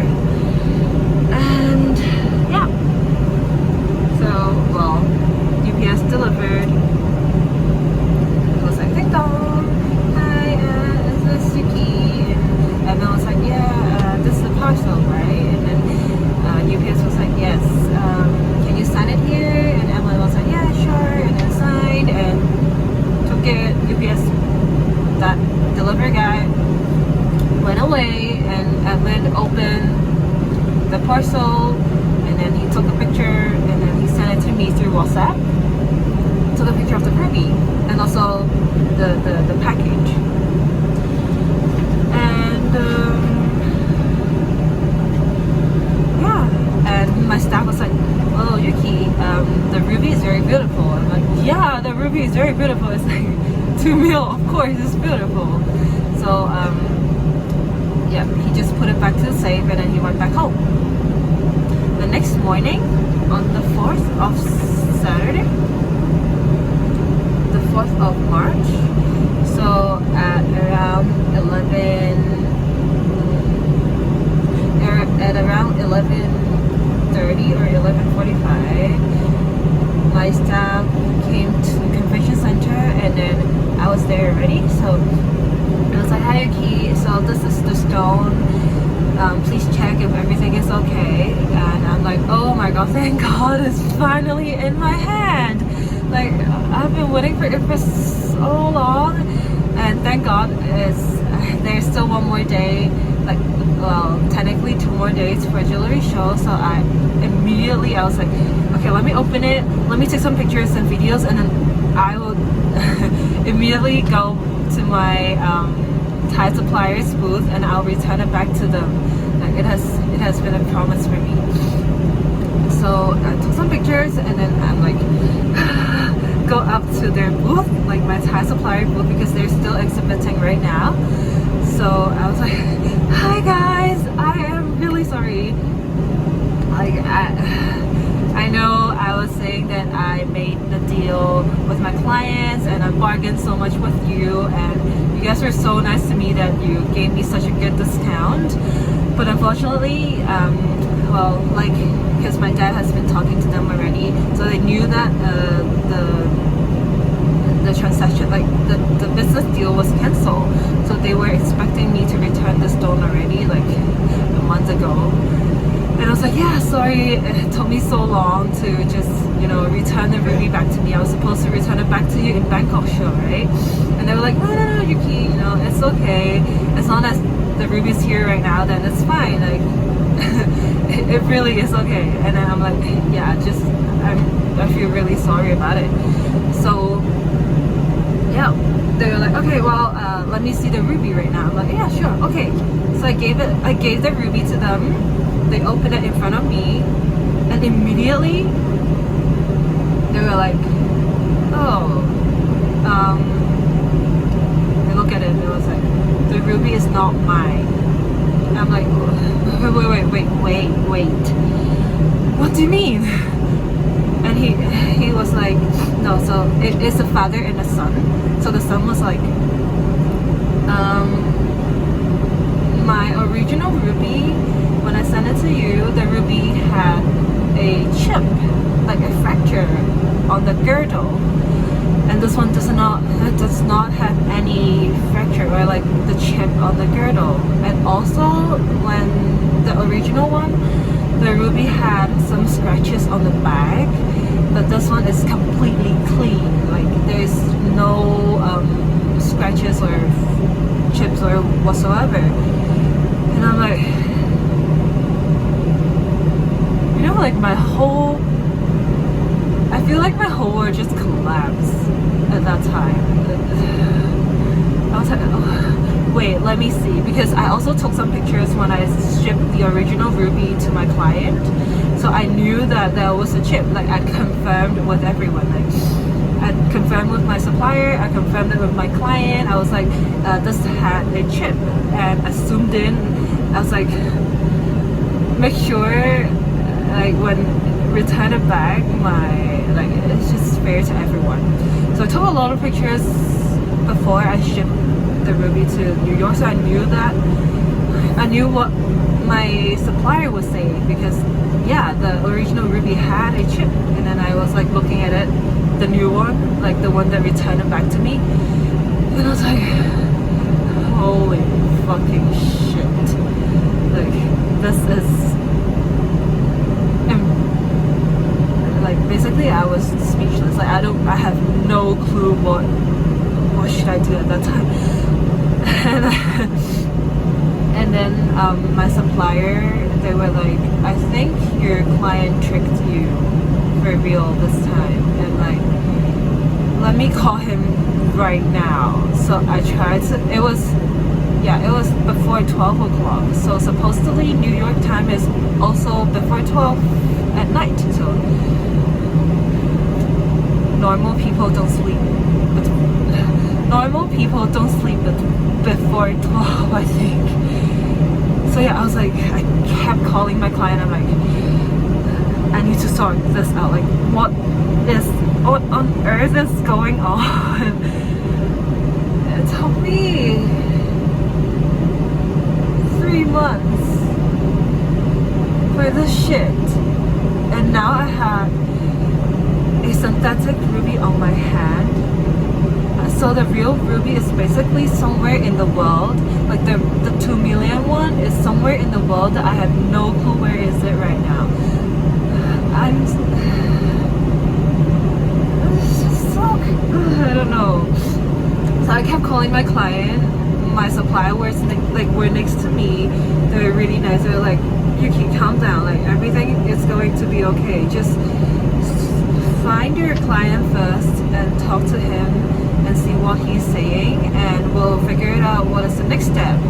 I'm like, I know, yes. Let me find him right now. But unfortunately, my client didn't pick up the call, and I was just really frustrated at that time. So I was like, you know what? Let me get the ruby immediately to the lab inside the jewelry show. It's called GRS. So I was like, let me get the ruby to GRS and make a certificate out, and just to make sure I have some proof to show my client that this ruby is fake, it's synthetic. And they're like, yes, go right now, like go. And I'm like, okay, come with me. And I go to GRS, it's like next door. I go to the lab and I'm like, I talk to the director of GRS. I'm like, can you please help me? So I explained to him the whole situation. Someone switched my stone, and he's like, of course, I know. I'm sorry that this happened to you. Let me help you. So there is a 24 hours express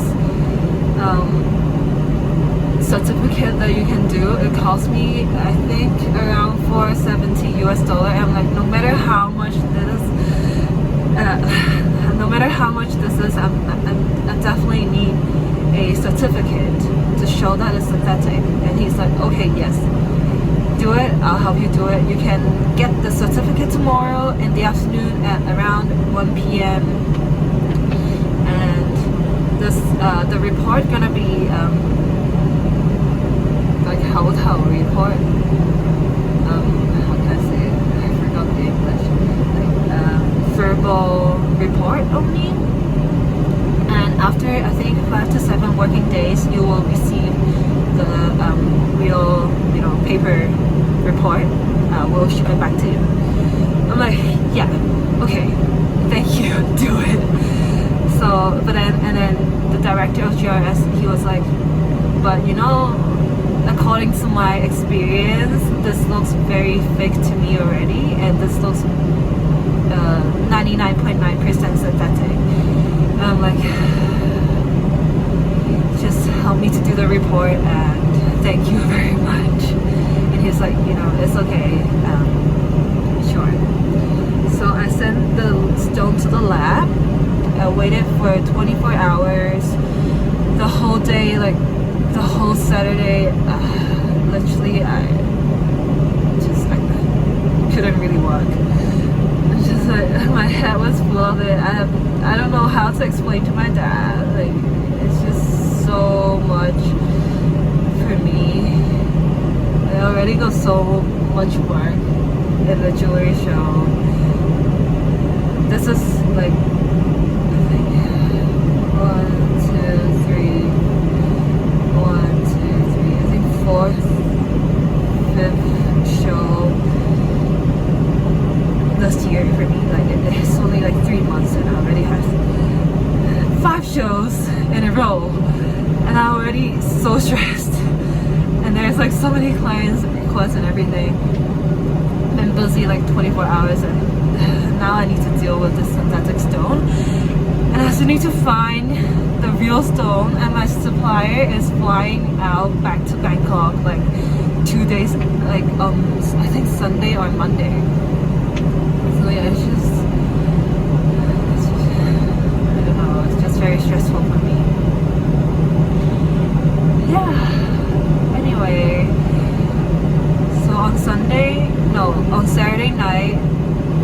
around midnight, I call my client again.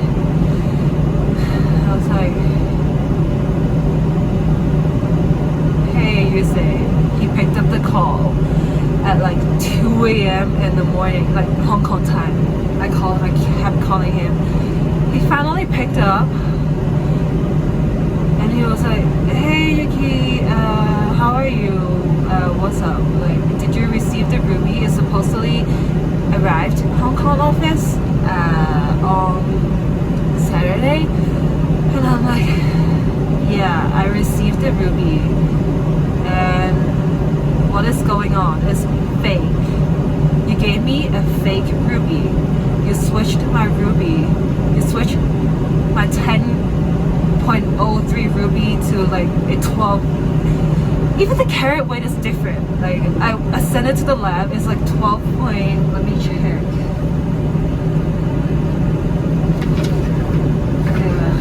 It's just like 12.7 something. I forgot. It's like 2 carat different. Like if you switch my ruby, do more homework. Like give me a 10 carat ruby. No, don't give me another ruby that is not even the same weight. It's so obvious. And my client obviously denied everything. He was like, no, Yuki, what are you saying? You cannot accuse me for something that I did not do, and this is ridiculous. Like, you did not have any proof, and don't say it like this. You are very rude right now. And I'm like, dude, this is fucking important. Like, it's 2 million and you switch my stone, and now you're saying I'm accusing you? Excuse me? I have all the proof, like from the CCTV in my office, from my staff opening the ruby to taking pictures of the ruby. Well, unfortunately there's no CCTV from the journey for my staff from my office to the convention center. Yes, there's no proof. But when my staff opened the ruby and he took a picture, that picture matches exactly the ruby, like the fake ruby right now. So that means something, and obviously why my staff needs to switch the ruby. It doesn't make any sense. Yeah, it's just so much headache. And he's like, and so yeah, anyway, so I asked him, like, did you consign anything, like did you consign the ruby to your client when you said that you made the deal, and then when you said that they want to send the stone to the lab? At that time he was like, yes, he gave the ruby to the client, and they claim that they are sending the stone to the, I don't know, like local lab to make a certificate. I'm like, okay, so you did consign it to them. I had the whole phone call recorded, so just to make sure that he admits everything, and I have the proof. Anyway, and I was like, okay, so when they returned the ruby back to you, did you check? And he was like, no, I didn't check. And I'm like, okay, so how did you send it back to me if you didn't check? He was like, oh, I was out of town. My client returned it back to me through UPS shipment, and I immediately transferred the shipment all the way back to you. So I didn't check in the middle because I wasn't there personally. I was like, okay, so that means that maybe your client switched your stone and you have no clue what is happening. And he's like, no, my client, like, this is a very trustable client. I've been working with them for a very long time. They always pay me money. No way they're going to do this. And I'm like, at this point, like, why are you still trusting people? Like, if you didn't do this, you're supposed to prove that you didn't do this. This is your responsible. I am the one who consigned the ruby to you. I have no idea who are you consigned it to, like who were you consigned it to, and this is your responsibility. No matter how many people you consign it, it's none of my business. I'm only dealing with you. So if you didn't change my ruby, then prove it to me. Don't just like say some stupid excuses. And he's like, no, Yuki, this is wrong. This is not happening. Like this, let me figure this out and I'll call you back. And I'm like, better you call me back because this is very important. Yeah, so didn't really talk it out. He hung up the phone. So the next morning at around 11-12 p.m. I tested my client again. I'm like, Yousaf, so these are all the proofs because I already got the verbal report from the GRS, like the lab, and it states that it's synthetic. It states that it's 12 karat. So I showed it to him. I'm like, hey, I sent it to the lab. The lab told me that the ruby is fake. So now I have the copy of the report, and it shows that it's fake. Like, there's no way you return me back the original ruby now. And I don't have the original ruby on my hand right now. It's at your client's, either your client, your hand, your criminal partner hand. Like, I don't know where it is. And my supplier is flying out tomorrow or today. I don't even know. So you better give me an explanation within today. And you either give me back the original ruby. Maybe it's someone's, I don't know, maybe someone was so busy that they switched the stone without even noticing it. So maybe it's some kind of mistake from your client. So talk to them. Like, you need to find out an answer and give me an explanation. You can't just keep saying I'm accusing you and not doing anything.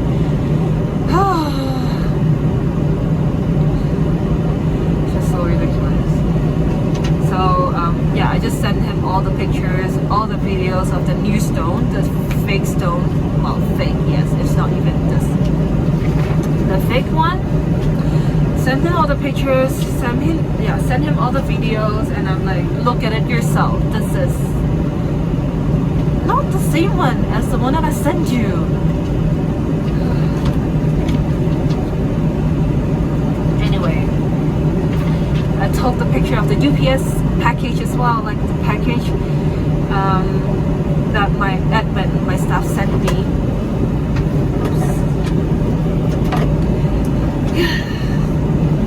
And then, wait 1 second. Your face. 1 second. Oh, wait 1 second. Okay. Cool.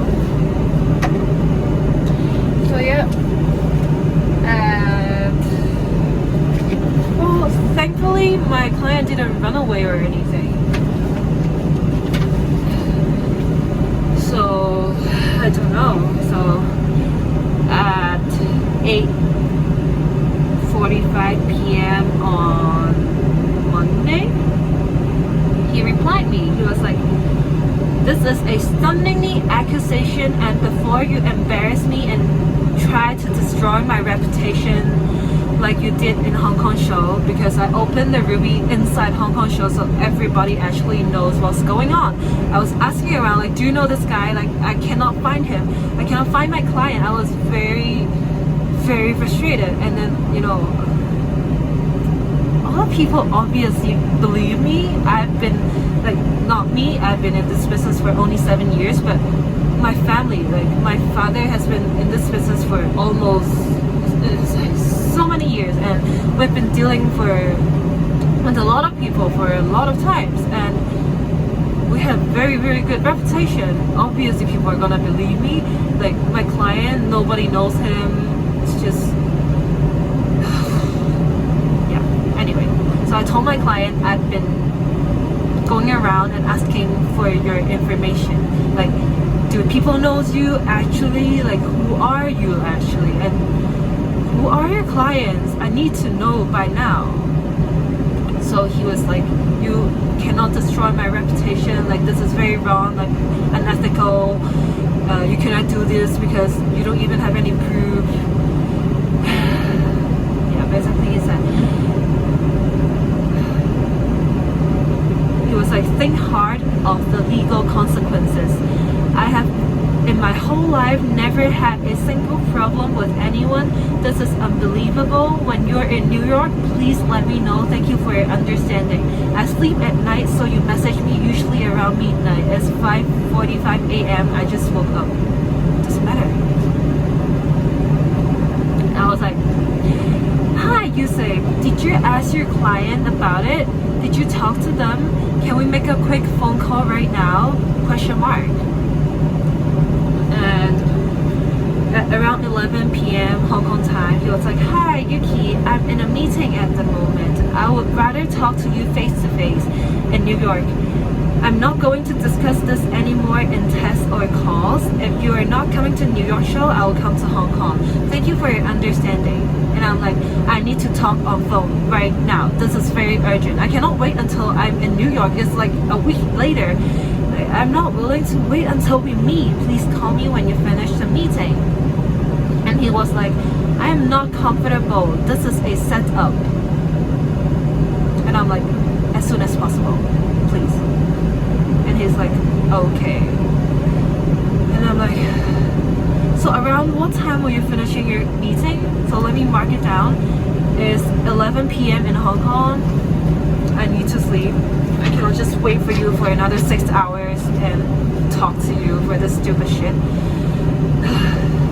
And I was like, I replied his message for that setup. I'm like, and I would like to ask, what do you mean by setup? I don't understand what you're saying.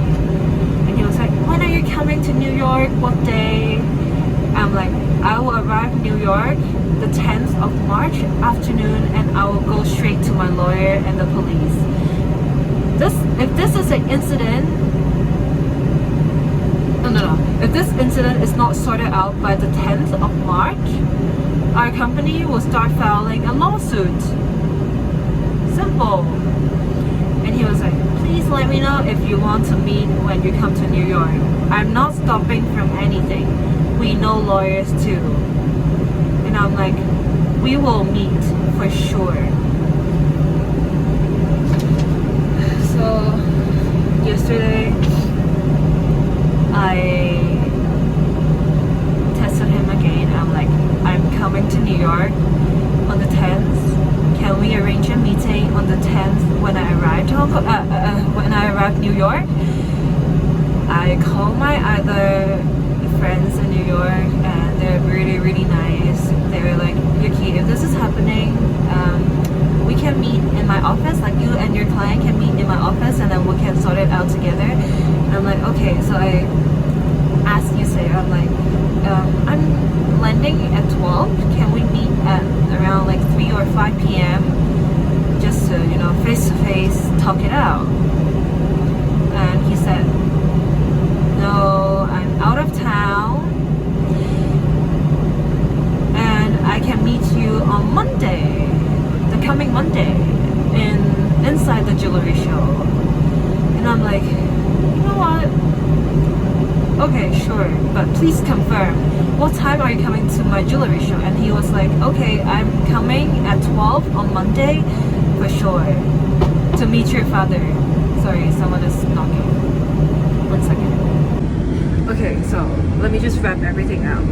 So the last 2-3 days, I've been seeking for so many help from all over the place. I've been talking to my friends, talking to my suppliers, talking everyone in the jewelry industry about how should I do when I get to New York, because I don't have a lot of connection in New York.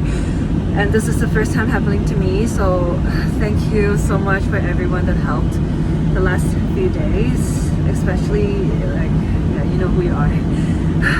Yeah, anyway, so I've been contacting a few lawyers in Hong Kong and in New York already. So I told them my whole story, and then they gave me some legal advices. So basically, when I get to New York, they 100% support me to go to NYPD, like the New York police station, just to file this criminal event. Like either they're gonna help you or not, do it, just to give them some stress. And worst case, if it doesn't work out at the end, I can surely file a lawsuit, like that's for sure. I have all the proofs, I have everything. It's just gonna cost me a lot of money, like around 1.5 or like 1 million Hong Kong dollar. Well, my stone is only 2 million, so I don't know. But it's, you know, it's good to file a lawsuit because, you know, people need justice. We can't just let people walk away with this, especially in the jewelry industry. That's always happened. So I need to do this. I need to prove that only the honest people can last forever. This is number one rule, especially in the jewelry industry. Because every day you're dealing with big amount of money, like diamond, blue stones. They're not cheap stuff. Like, it's just ridiculous. Anyway, so a lot of my friends were saying if my client is a clever businessman, he will not want his reputation to be destroyed in the whole industry because of 2 million Hong Kong dollar, because this is not a really, really big amount. You can't just run away with 2 million. Like, how are you gonna spend it? Maybe you can spend it for what, like a year, and then you don't have any money anymore, and you cannot come back to the jewelry industry and do another, you know, criminal event. Like, nobody gonna trust you. Nobody gonna give another ruby or like another stone to you because your reputation is destroyed. Like, I have a lot of suppliers. They are very, very, very powerful. They have very good connections. They are like family business as well. They have been doing this for 100,000 years. So everyone is a very, very small circle. Like, everyone knows each other, the whole world, globally. So if my client is clever, he will return the ruby back to me, or maybe he will give me back the money. Simple. So I'm just telling you guys because this is something, I don't know, like, I'm very helpless right now. And just let me know if you guys have any like advices or anyone in New York that can also help me. That would be really, really grateful. So please let me know. Also, please help me to spread this story out to everyone. Like, I need the whole world to know this is happening, so people know this person. Like, he's called Yousaf Khan, Yousaf. Because there is a jewelry show coming up, so please help me to spread all the words. If you see him inside the jewelry show, please don't consign anything to him. This is happening to me. This might happen to you as well. Sorry. Okay, sorry. People need to go to the toilet, so I couldn't stay in the toilet for too long. So yeah, I'm back. And yeah, just help me to spread the words. And this is something that I really want you guys to do, and this is why I'm doing this, because I knew that social media or like internet is very powerful. So even if I don't know you, even if you're working in the jewelry industry, even if you're dealing with your US customer, like anything, just thank you for listening for this story. I know it's like 2 hours long, but if you're listening right now, you're my friend, basically. So yeah, well, let me see. Yeah, 好了，我就简单说一下，因为真的太久了，我希望你们都 understand， like 明白我刚刚说什么，因为就那个故事是太长了。总之就是我的客人在上个礼拜吧，就在珠宝展的时候。好了，我在美国的时候认识了一个客人，然后他就跟我买了一个红宝，然后最后买不成。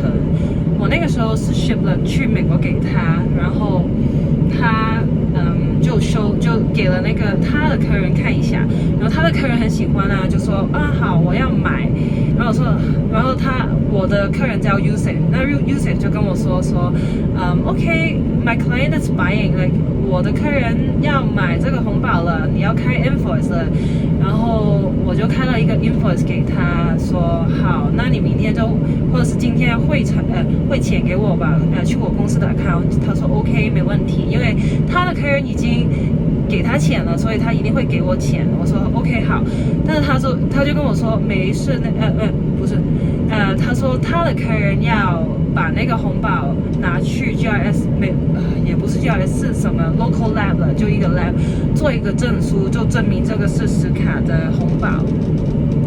那个实卡呢，那个实卡就是我的红宝呢，它是港币大概200万左右。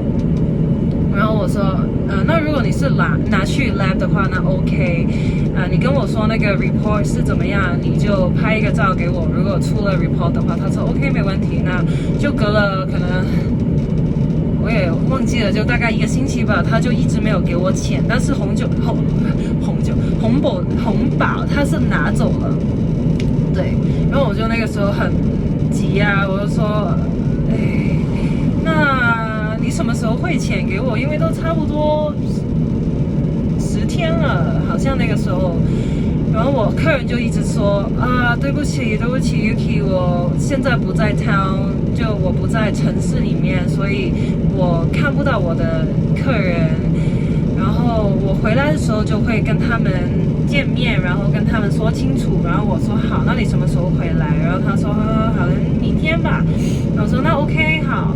然后隔了1天，他又告诉我，他说Yuki 对不起，我现在好像有一点 COVID， 就有一点 fever 这样子，我 I'm feeling very unwell， like 我现在就是好像感冒，然后感觉就是不太好了，然后所以我明天的 meeting 就是跟我的 client 的 meeting 就 cancel 了。然后我说好啊，但没关系啊，你的钱什么时候汇钱给我啊？我就 invoice 也给你了。然后那个时候是10天前吧，对。然后他们就说没有，我客人他就说，我一定会追回来的。然后那个我有什么消息就告诉你吧。我说 OK。隔了很多天，然后那个时候我在应该是迪拜吧，然后因为这3个月我一直都有展览，然后我一直在飞，然后我都不在香港。对，然后有一天我客人就突然之间 WhatsApp 我，他说我不在迪拜，我在中国，刚在那边就是北大湖那边滑雪回来。那个时候是晚上吧，我就刚刚在深圳那边，然后我就收到我的客人的 text， 然后他说 Hi Yuki， 对不起，我客人刚刚去了另外一个珠宝展，然后看到另外一些红宝，然后他们买的那些红宝，因为那些红宝比较便宜，所以我们的 deal 就是我们的这个红宝他们现在不买了，要退回来给我。然后我说那如果你客人当初觉得贵，觉得就是他们不想买的话，你就不要跟我说他们要买啊，你不要跟我说要开一个 invoice 给你啊，这样不行，这样很 unethical， 你知道吗？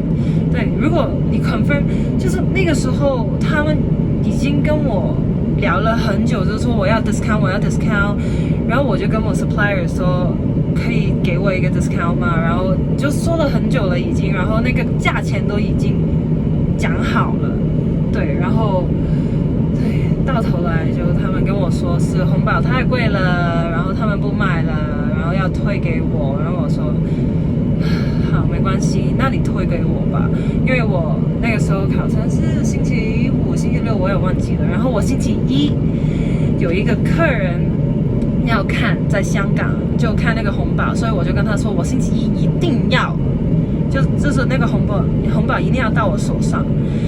对，然后我客人就 Yousaf 他就跟我说没问题，我现在就 ship 给你，因为我也觉得很不好意思这样跟你第一次做 business 就这样子，然后我那个 shipping 的所有cost 我就自己付付钱吧？然后我说那当然 OK 啦。对，然后他就一直拖，然后都没有 ship 给我，到好像星期六、星期天吧。然后我就问他说：“你 ship 了没有啊？”你就跟我说 ship， 但是也没 ship。然后那个红宝在哪里啊？我很紧张啊，那个不是很便宜的红宝，那个是200万的红宝，对吧？对，然后他就说，对，他就说他不想去 Malca Amit，Malca Amit 就是一间 jewelry shipping 的公司，它是比较安全的，因为我们可以买保险，然后整个过程也有那些就是开仓的那些人，就是 security 会傍着那个package， 直到从 A 点到 B 点，他们也会这样子保护着它，对，就比较安全一点了。然后我们珠宝界就是很多时候都会用到的，然后我跟那边的人都很熟。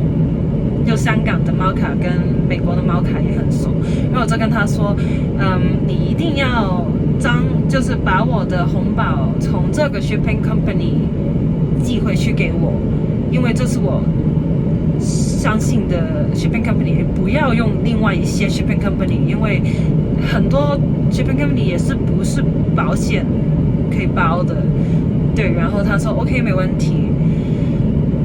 对，然后突然之间好像是星期天吧，然后他就突然之间打给我，他说 Yuki， 我之前拿红宝的时候，我sign了一些东西，就是我签名签了一些东西，然后我都没有看，我那个时候很急，就一定要因为那个时候他就约了他的好像 client 要给他们看那个红宝嘛，然后他直接就sign了，然后就拿走了，从我的 shipping company。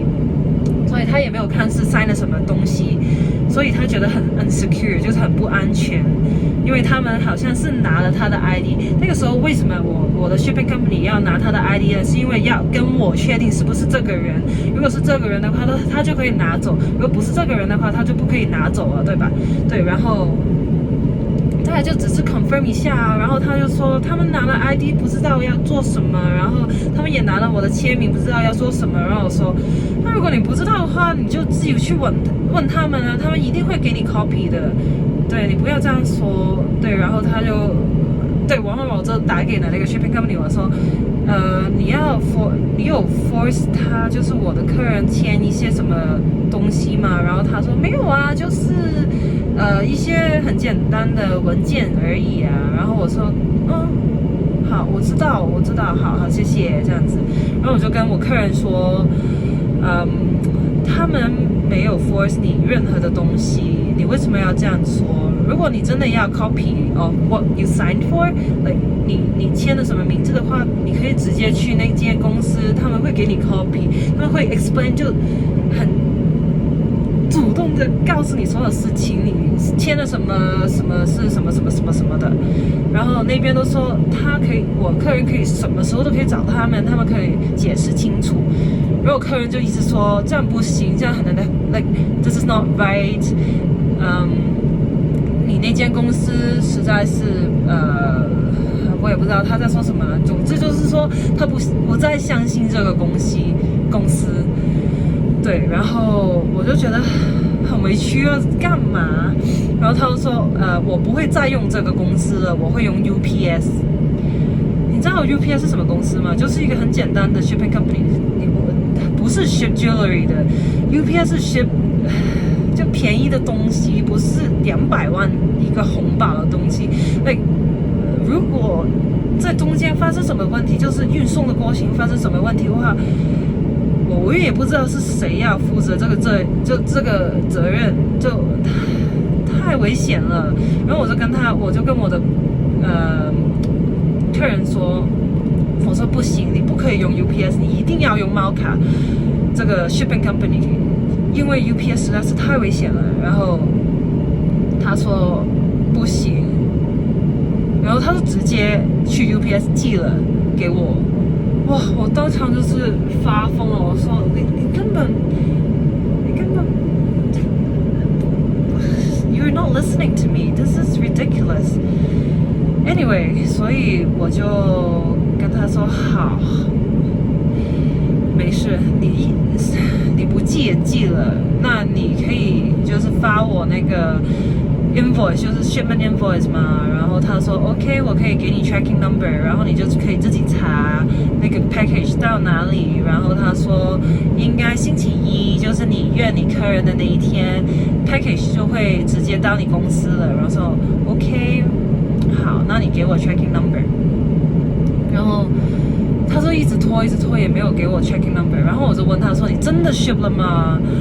好像没有然后他说我真的 ship 了，但是我现在不在city 或者什么，然后我吃一下就会 send 给你好了。然后我说好，然后到星期一的时候我就问他说 Yousaf tracking number and he said like 他给了一个 tracking number 给我，然后我就查了上网，然后那个上网 checking 的那个 status 就是说我的红宝现在要退给寄的那个人了，他不是寄给我，他是寄回去。对，然后我就觉得哇，发生什么事情啊？然后我就直接打给就是香港的 UPS， 我说可以帮我查一下这个包裹吗？因为他 suppose 是今天要寄给我公司的。然后他们说这个包裹是现在要退给寄的那个人了，就寄的那个 office， 就原本美国的那个 UPS office 了，他不是寄给香港。然后我就问为什么，是发生什么事情了吗？然后他就说我们就是我们尝试联络你的客人，就是 Yousaf， 联络了很多次，因为我们有一些文件要他加给我们，因为我们就they need additional information， so 然后 Yousaf 就一直没有听他们的电话，然后他们也联络不上他，所以那个包裹就没有办法寄给香港了。然后我就我立刻打给 Yousaf， 我说他们一直联络你为什么不接电话？然后他说没有啊，我已经 send email 给他了，然后所有事情应该是办好了。然后我说不是，他们就一直打给你啊，为什么你现在那个包裹是寄回去给你，然后我现在今天要怎么办？然后他说然后我给了香港我给了 US 的 UPS 的电话给他，我说你自己联络他们，你要 sort this out today， 你要今天就把我这个红包的事情办好。对，然后他就说好，那我现在打给他们，然后他打了然后然后他就告诉我说现在弄好了，那个文件我都加了给他们，那个包裹应该会寄给你。然后我说那好，你给我的 tracking number， 然后我再查一下是不是真的有这一回事，还是那个包裹还是寄回去给你。然后他就给了一个 tracking number 给我啊，隔了2-3天我一直在查，也是那个包裹说要寄回去给他。哇，然后我就很 angry 啊，我就说 sorry one second sorry yeah， 对，我就跟他说这样不行啊，就你一定要给我一个答案，因为我的 appointment 就是我香港的 appointment 跟我客人，我原本是星期一要收给他们的，然后当然是不可以给他们啦，因为红包都不在我这里。然后他说没关系，我可以帮你。然后就他一直在拖了 basically， 然后好像到星期3、星期4吧已经。对，然后我就问他说你有再打给那个 UPS 吗？因为过了已经3天了 supposedly 如果你就是 sort this out already， 就如果你跟他们沟通了，然后如果你说那个包裹要寄给我的话，那一定 UPS 会做什么事情啊，他们也是一个很大的公司啊。然后我就问他说你真的跟他们说了吗？然后他说对啊，我跟他说了，对啊，那个是现在要寄给你的，我现在就给你看我的 screenshot 吧。对，然后他就给我看了，他上面就写着要寄回去给我。然后我说 OK， 那我也查一下我这边是不是真的有这回事，还是你是 Photoshop 的？对，然后我查了一下，在我那边也是写了 sending it back to sender， so 是寄给他，不是寄给我。然后我就有一点 crazy 了，已经。我说，我这边是说要寄给你，寄回去给你，那现在是怎么回事？你在骗我吗？然后他说没有，对，然后就一直拖啊，然后我也忍不住了，我直接打给了 UPS。那个时候已经是27号了，我打给了 UPS， 美国的 UPS， 我直接打给他们，我说好，现在这样回事，我的客人说你们还差一些文件才可以寄那个包裹给我，在香港。但是我客人说他已经跟你们沟通了，那些文件已经给你们了，所以那个包裹 supposedly 是寄给我，在 Monday 的时候已经要寄给我公司。现在是发生什么事情？对，然后我就跟他们说，我客人是说搞定了，所以那个包是寄给我的，对吧？对，然后 UPS 就跟我说，他说不是啊。那个包裹已经在21号的时候寄回去给你客人了，现在是在美国的 New Jersey 的 UPS 了，就在那个 office 了。哇！我就当场我也不知道要说什么了，已经。对，然后我就说，你肯定是21号那个包裹就回去了吗？他们说肯定啊，我有 document 的，然后什么什么什么的。然后我说好，那我现在就跟我客人说，那个包裹已经到了 New Jersey， 就是到了美国的那个 UPS 了，已经，我就叫他去 pick up 好了。然后我就打给我客人，我说你在骗我吗？那个包裹已经21号的时候到了美国的公司，你还跟我说要寄回我，你还跟我说那个 UPS 现在就办好什么文件什么什么的，然后要寄给我了。What is going on？ 然后我的客人就说，啊，是吗 ？Like， 为什么他们不是寄给我家？为什么他们是寄回去那个 UPS 的 office？ 就他寄的原本 original 寄的那个公司 UPS 的公司。然后我说，你有给他们你家的地址吗？然后他说没有啊。然后我说，那为什么他们会寄给你家 ？What am I listening to? Why is humans so stupid? 然后对了，然后我就跟他说，那你现在就回去那个公司那个 UPS office， 你去拿我的红包。拿了之后，你去Malca用我公司的名字寄回去给我，好吗？然后他说 OK 可以，然后说 OK。隔了2天3天，我问他说你去拿了那个红包了吗？他说我很忙，我有很多 appointment 要做，我尽力了已经。然后我说你尽多一点力啊。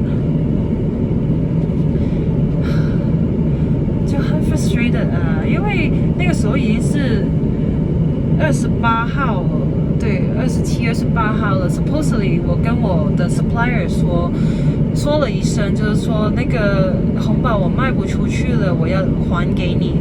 我很早的时候已经跟他说了，然后他们说好啊，没事，你去泰国的时候，泰国珠宝展你就还给我啊。然后我27号的时候已经在泰国要走了，没有，我26号已经走了，在泰国。然后我说很不好意思，我在泰国珠宝展的时候，我就一直跟他们说 say sorry， 说，不是我的问题，是我客人的问题，他们一直要寄给我，就还给我，一直也没有还给我。他们说没关系，就你一直联络一下你客人吧。然后我香港珠宝展也会在，所以你香港珠宝展的时候就还给我好了。然后香港珠宝展是3月1号到5号嘛，所以就很近了，所有日期都是很近的。对，然后我就说好，没关系。我一定，我发誓一定会还那个红宝给我的客人，没有，我的supplier 啊。对，然后都到了28号吧，好像是27、28、29，我也忘记了是什么时候。然后我客人就跟我说，他说 Yuki， 我真的没有时间了，我不可以回去 New Jersey 的 UPS 拿你的红宝，然后直接去 New York 的 Malca Amit office。我不再相信 Malca Amit 了，因为他们拿了我的证件去什么什么的。然后我就说不行，你一定要用 Malca Amit office， 你一定要去那边寄给我，因为这是唯一一间公司我是相信的。然后我已经跟 Malca Amit 说了，你可以直接过去就把红宝给他，把那个红宝给他们，然后他们就会帮我处理所有的文件，你不用去处理什么也不，他就唯一他要做的东西就是把那个红宝放去 Malca Amit office，that's it， easy。对，然后他说好 ，OK， 那你帮我办，你跟 Malca 那边说一声，我好像明天1点钟下午我就会放你的红宝去 Malca 了。然后我说好。那个时候已经是3月1了，应该是。对，我那个时候已经很忙，我要处理我香港珠宝展的事情，我的客人已经pile up as fuck。然后我就跟 Malca 那边说了一声，我说你好，因为我跟那边已经因为这件事情已经很熟了，我就跟他说你好，那个什么 Mr. Yousaf 他明天要过去你们公司，然后要寄那个红宝给我了，他要还给我了，但是是用我的公司的名字，我的用公司的 account， 所以如果我需要什么东西要准备的话，你告诉我，我今天就跟你们准备一下。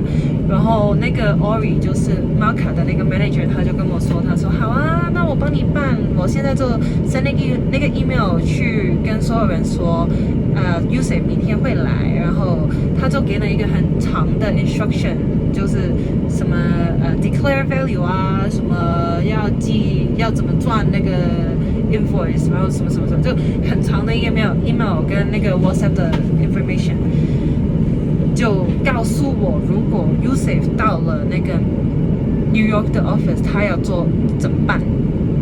对，然后我就 forward 了那个 message 给 Yousaf， 我跟他说好，你明天1点下午会到啊，对吧？我已经跟他们说了，约了那个时间，他们有个人叫I forgot， 就是有一个人他会等你，然后他会帮你处理所有的文件，然后 all you need to do is follow my instructions。你跟我这样就这个，你跟我的 point 做就可以了。然后他说好。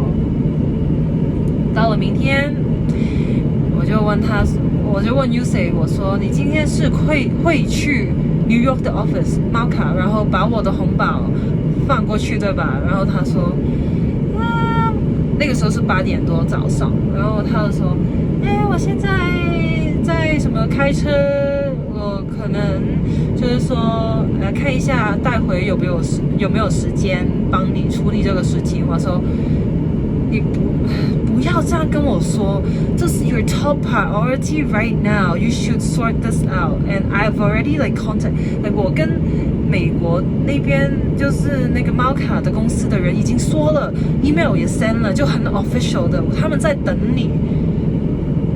然后他说好。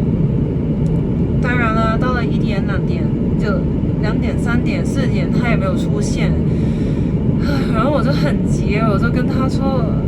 干嘛不帮我？就也不是不帮我，是你自己的责任了。现在你是要还红宝给我，你到现在3月了还没有还给我，这是什么 promise 啊？然后他就说Yuki 啊，我真的没时间了，所以我要从 UPS 那边补一些文件，就直接寄给你好了。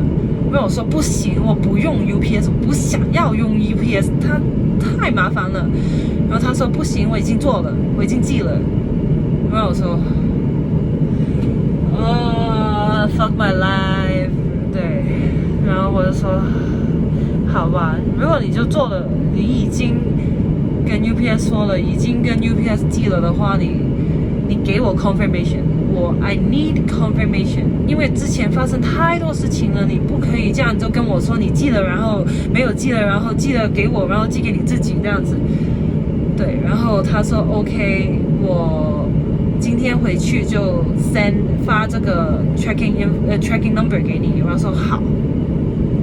到晚上的时候，我就问他说，那你可以给我那个 tracking number 吗？我要知道 exactly what is happening, where is my ruby， 我要知道我的红宝现在在哪里。你不可以就这样跟我说你寄了，然后连那个 tracking number 跟 shipment invoice 也没有给我，这样不是 business 啊。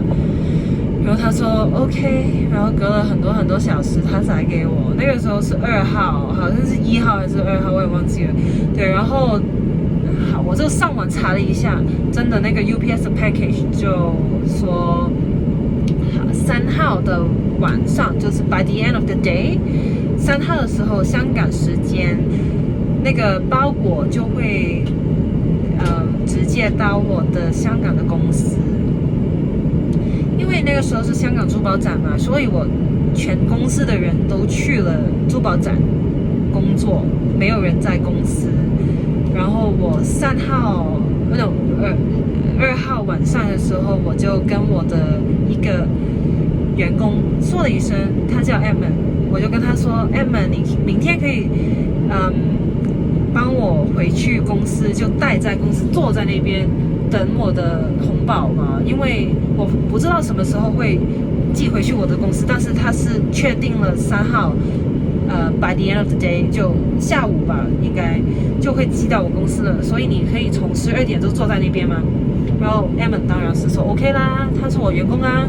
然后他3号，我员工3号的时候就 Edmund 就回去了公司，他就从应该2点多3点吧就开始坐在公司，一直等，然后到6点钟的时候，下午6点多吧，然后 UPS 的包裹果然就寄回去我公司了，哇！然后 Edmund 就打给我说 Hi Yuki， 我收到那个包裹了，我现在都在猜，里面有一个红宝。然后我说对，有一个红宝，你可以帮我拍一个照吗？然后他说 OK 啊，没事，我就帮你拍。然后他就开了那个红宝，然后就拍了一张照片给我，然后我看了一下，好 OK， 我也没有留意什么。然后我就跟他说，那好，你现在就回家吧，你放那个红宝去我们公司的港满保险商，对。然后他说 OK， 然后他就下班啦，他放进去，然后就锁门这样子。对，然后3号就是3月3号的时候，我就早上的时候就跟 Edmund 说，那你今天可以拿那个红宝回去香港珠宝展给我吗？因为我早上就要还那个红宝给我的 supplier 了，因为他也是在珠宝展嘛，我跟他们说了我今天会给他们。然后 Edmund 说 OK， 那我现在回去公司拿，然后我就大概11点多的时候就回去香港的珠宝展给你，然后你就可以给他们了。然后我说好，对，然后 Edmund 就回去拿了，然后就拿了过来，拿了那个包裹过来，然后给我在香港珠宝展，在我们的 booth 里面。对，11点多的时候，那我拿到了那个红宝，我就说Thank God, finally it's here. It has been like 3 months. Headache 就很头痛，现在 finally 就在我手里面了，我终于可以还给人家，很感动。我那个时候对，没有了，就对我开了一下，检查了一下，就拍了一些照，然后就直接跑上去。就因为我的那个 booth 在1楼嘛，然后我的 supplier 他们在5楼，我就高冲上去就跑上去，然后我就看见了我的 supplier， 我就跟他们说，哦，真的对不起，这里是我的红宝，我终于要还给你了这样子。然后他说，好 Yuki， 谢谢你，终于我们可以收到了那个红宝，我现在查一下，就看一下吧。对，然后他就开了那个红宝，就直接在我面前开，然后他就说，等一下，这个红宝不是我的。然后我说什么不是你的，我就直接还给你了。我昨天晚上才收到。然后说不，然后我的 supplier 就是说，哎，不是啊，这个红宝就原本的那个红宝，就红宝的侧面有一个裂纹跟那个 chip 就是崩了一些，但是这个是很完整的，这个红宝一定不是我的。然后我说，等一下，出了很大问题。等一下，然后我就查了，因为我一开始寄那个红宝给我客人的时候，我有拍照，我有很 zoom in 的拍照，我知道那个 original 原本的红宝是有裂纹的，是有那个chip 在侧边的，对，就是一个不是很完整的一个 ruby 啦。所以我知道我的 supplier 在说什么啊，然后我就查了一下新的那个我客人退给我的那个红宝，然后我就看，我说，哎，好像是真的耶，好像这个红宝真的是假的。然后我就很急了，开始我就说，等一下，我也不知道现在在发生什么事情，但是我现在就要打给我的客人问清楚。那个时候是11点多12点，也没到12点，在美国时间应该是11点多晚上。那正常的人是会接电话的，然后我就一直打了应该很多遍了，已经30多40遍，他也没有接。然后我就很急，我在我 supplier 面前说，我真的超级对不起，我真的我也不知道是发生什么事情，但是我现在就要拿那个红宝去鉴定所，就是 lab， 就一个 lab 叫 GRS 的 lab， 他们在香港的珠宝展有一个摊位，然后我就直接跟我的 supplier 拿了那个红宝去那个摊位，跟那个老板说，发生了这样的事情，我们要查一下这个红宝是真的还是假的，我们要最坏的时间知道那个结果。然后那个老板就跟我们说，好，没问题，我可以帮你，应该大概港币大概4000块吧。然后我说1万块我也会做，对。然后他就帮我们说，做了24小时的 express， 就那个时候是星期六，然后星期天的下午我就可以拿到报告了，对。然后但是那个老板就跟我们说，他说我做了很多年了，根据我的经验，这个红宝一定是假的，就99.9%，机会这个是假的。我说没关系，我要的是证据，我要的是 copy， 我要的是一个 report 报告，证明这个红宝真的是假的。对，然后他们就说没问题。对，然后星期六的晚上，我就一直打给我的客人，我就跟他们，我就一直找他，我就太急了，就人也找不到。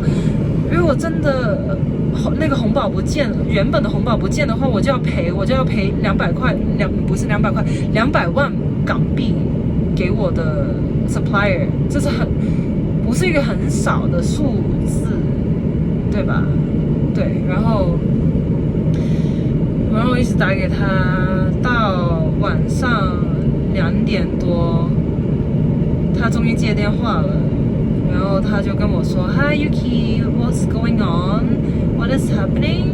And 因为我没有跟他说我收到一个假的红宝，我就直接打给他，因为我不知道如果我跟他说我收到的是假的红宝，他会不会不出现，所以我没有跟他说，我就直接打给他，我说 Hi Yousaf, how are you? Like that. 然后他说，哇，我很好啊，什么事情？你收到那个红宝了吗？然后我说我收到了，但是那个红宝是假的。然后他就跟我说，他说不可能，直接就从他的客人手中，他客人退给他的时候，他就直接退给我了，所以根本没可能这个是红包是假的。然后我说你不要再跟我说任何事情，你也不要再骗我了，因为我已经有所有的 evidence 了。我在珠宝展看的时候，我就直接把那个红宝寄去了 lab， 然后他们也说是假的，我 supplier 跟我说是假的 ，supplier 跟我说不是他们的红宝，那你怎么解释这些事情啊？然后他说这个不可能，你不可以这样说我不可能会换你的红宝，你现在在说什么？然后就一直跟我说是我现在骗他，然后我也没力，那个时候2点多，然后我就跟他说，好，如果真的不是你做的话，你就解释给我，你就证明给我看不是你做。那如果不是你做的话，那一定是你的客人做，你现在就要打给他们问清楚是发生什么事情，你一定要给我一个答案，你一定要还那个红宝给我 ，either 一你还那个红宝给我，或者2你 full payment 你就还钱给我。就只有2个方法，然后他说好，那我跟我客人说一下，问清楚。然后我说你一定要 keep me updated， 一定要给我的一个答案，今天就明天了，对。然后就整个录音，就我整个星期六的那个电话通话的那个录音，我有录下来了，所以我知道他就是他他有承认他借了那个红宝给客人，他有承认他客人还的时候他没有看，然后就直接还给我，全部都承认了。所以如果我真的要lawsuit的话，希望这个可以帮助到我。对，然后对，然后就我隔天星期天的时候，我就回去珠宝展了，我去工作，然后我去拿了那个 report， 就 GRS 那个 report，obviously 当然那个是假的 ，report 也是说是假的，对，然后我就去了我的 supplier 的那个 booth， 跟他们说真的对不起 ，report 出了，真的是假的，我隔天就昨天晚上我跟我客人通了一个电话，他人还在，但是他说不是他做的，我就很尝试的跟我的 supplier 说了一声，然后他们说好，没关系，钱方面你不要担心，因为他们认识我爸爸很久了，所以他们都很相信我们，他们知道不是我们做的，对，然后他们就说你先办好弄好这个事情，要知道发生什么事情，然后你有什么需要，我真的24小时我可以帮你。然后我说好，谢谢你们，真的太不好意思了。然后对，我就一直找我客人啊，然后我就跟他说，我就发了所有照片给他，你说你自己看这个红宝根本不是我当初寄给你的那个红宝，你自己看一下。然后我就发了 GRS 那个 report， 然后我说这个 report 也是说是假的，然后我发了 UPS 的什么所有 shipping 的 invoice， 就他发给我的 shipping invoice， 我说你看你发给我的时候你说是10卡红宝，但是我收到的那个红宝是12卡的 ，obviously 这个不是我的红宝了已经。对，然后他没有出声，到好像是隔了1天，他才回我，他说 Yuki， 你这样子是很严重的说我在说谎，然后是一个很严重的 accusation， 你要知道法律的后果是什么。他就这样威胁我，然后我说我当然知道啊，但是道理在我那边，如果你真的要去 court 或者什么的，我有所有的 evidence 啊。对，然后我就跟他说我已经跟我的 lawyer 说了，如果你现在骗我的话，我到美国的时候我就会 file lawsuit， 我就会诉你，就我会首先跟 police 就是警察说报案，然后我就会去我 lawyer 那边，然后我就会跟他们说，然后可能我要发那个律师信给后就这样子了。对，所以我就问他，我说，所以你有打给你的客人吗？你有问清楚吗？然后他说，我不可能再跟你说话了，我不可能再answer 就回答你任何的事情了，因为我觉得我们要面对面说才可以。你可能现在就录我音这样子，让我就心里说，当然是录你音了。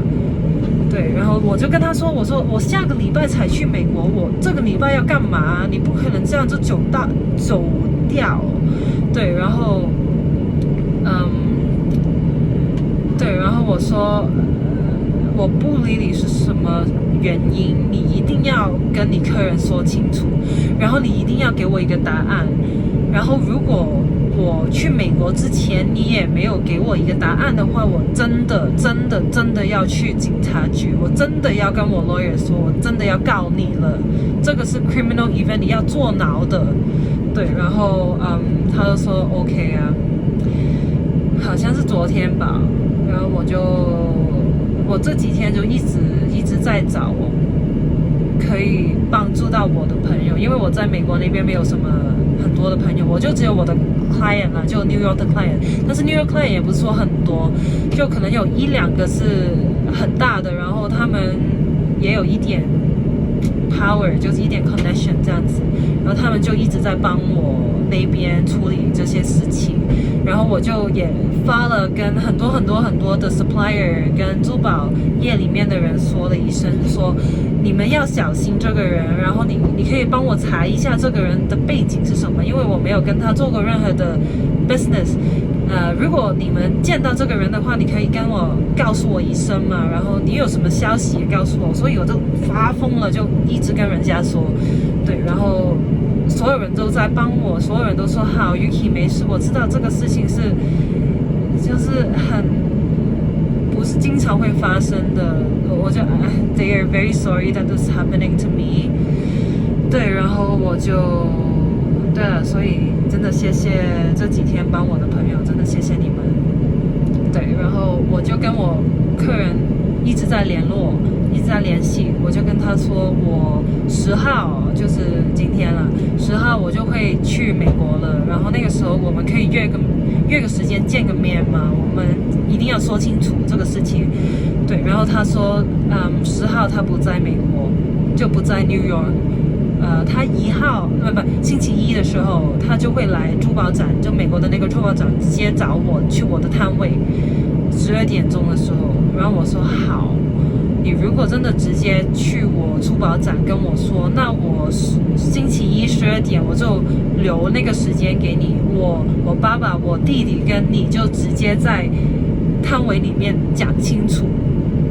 然后他说好 confirmed， 确定这个时间。对啊，然后就这样子的，我现在就在飞机上面，你看这个是飞机的厕所。对了，就如果为什么我要做这个视频呢？就是因为我希望就是说，如果你们有什么消息，他的名字叫 Yousaf Yousaf， 然后那个 surname 是 Khan Khan， 我待会会把他的 business card 也发到了我的 Instagram 里面，因为我知道 Instagram 是一个很好的平台，可以告诉很多人。因为待会12号的时候就珠宝展嘛，美国。那如果就是说我的同行你们也见到这个人的话，千万不要跟他做任何的生意，求你们了，因为他真的是一个很危险的人，我也不知道，千万不要consign，就是借他任何的东西，他会走到，或者是他会换你东西的，这发生在我身上，也可能发生在你们身上，所以我就做这个视频，就希望你们可以把这个消息就一直传出去。他的公司是叫 Unseen Mineral， Unseen 是没有看过的那个 Unseen， UNSEEN， mineral 是 mineral 啊，就 MINERALS，Unseen Mineral， 所以他是美国 New York 的客人。对，好了，就要降落了，再说吧。好，如果你们有什么 advice 就跟我说，好吗？谢谢，谢谢，谢谢。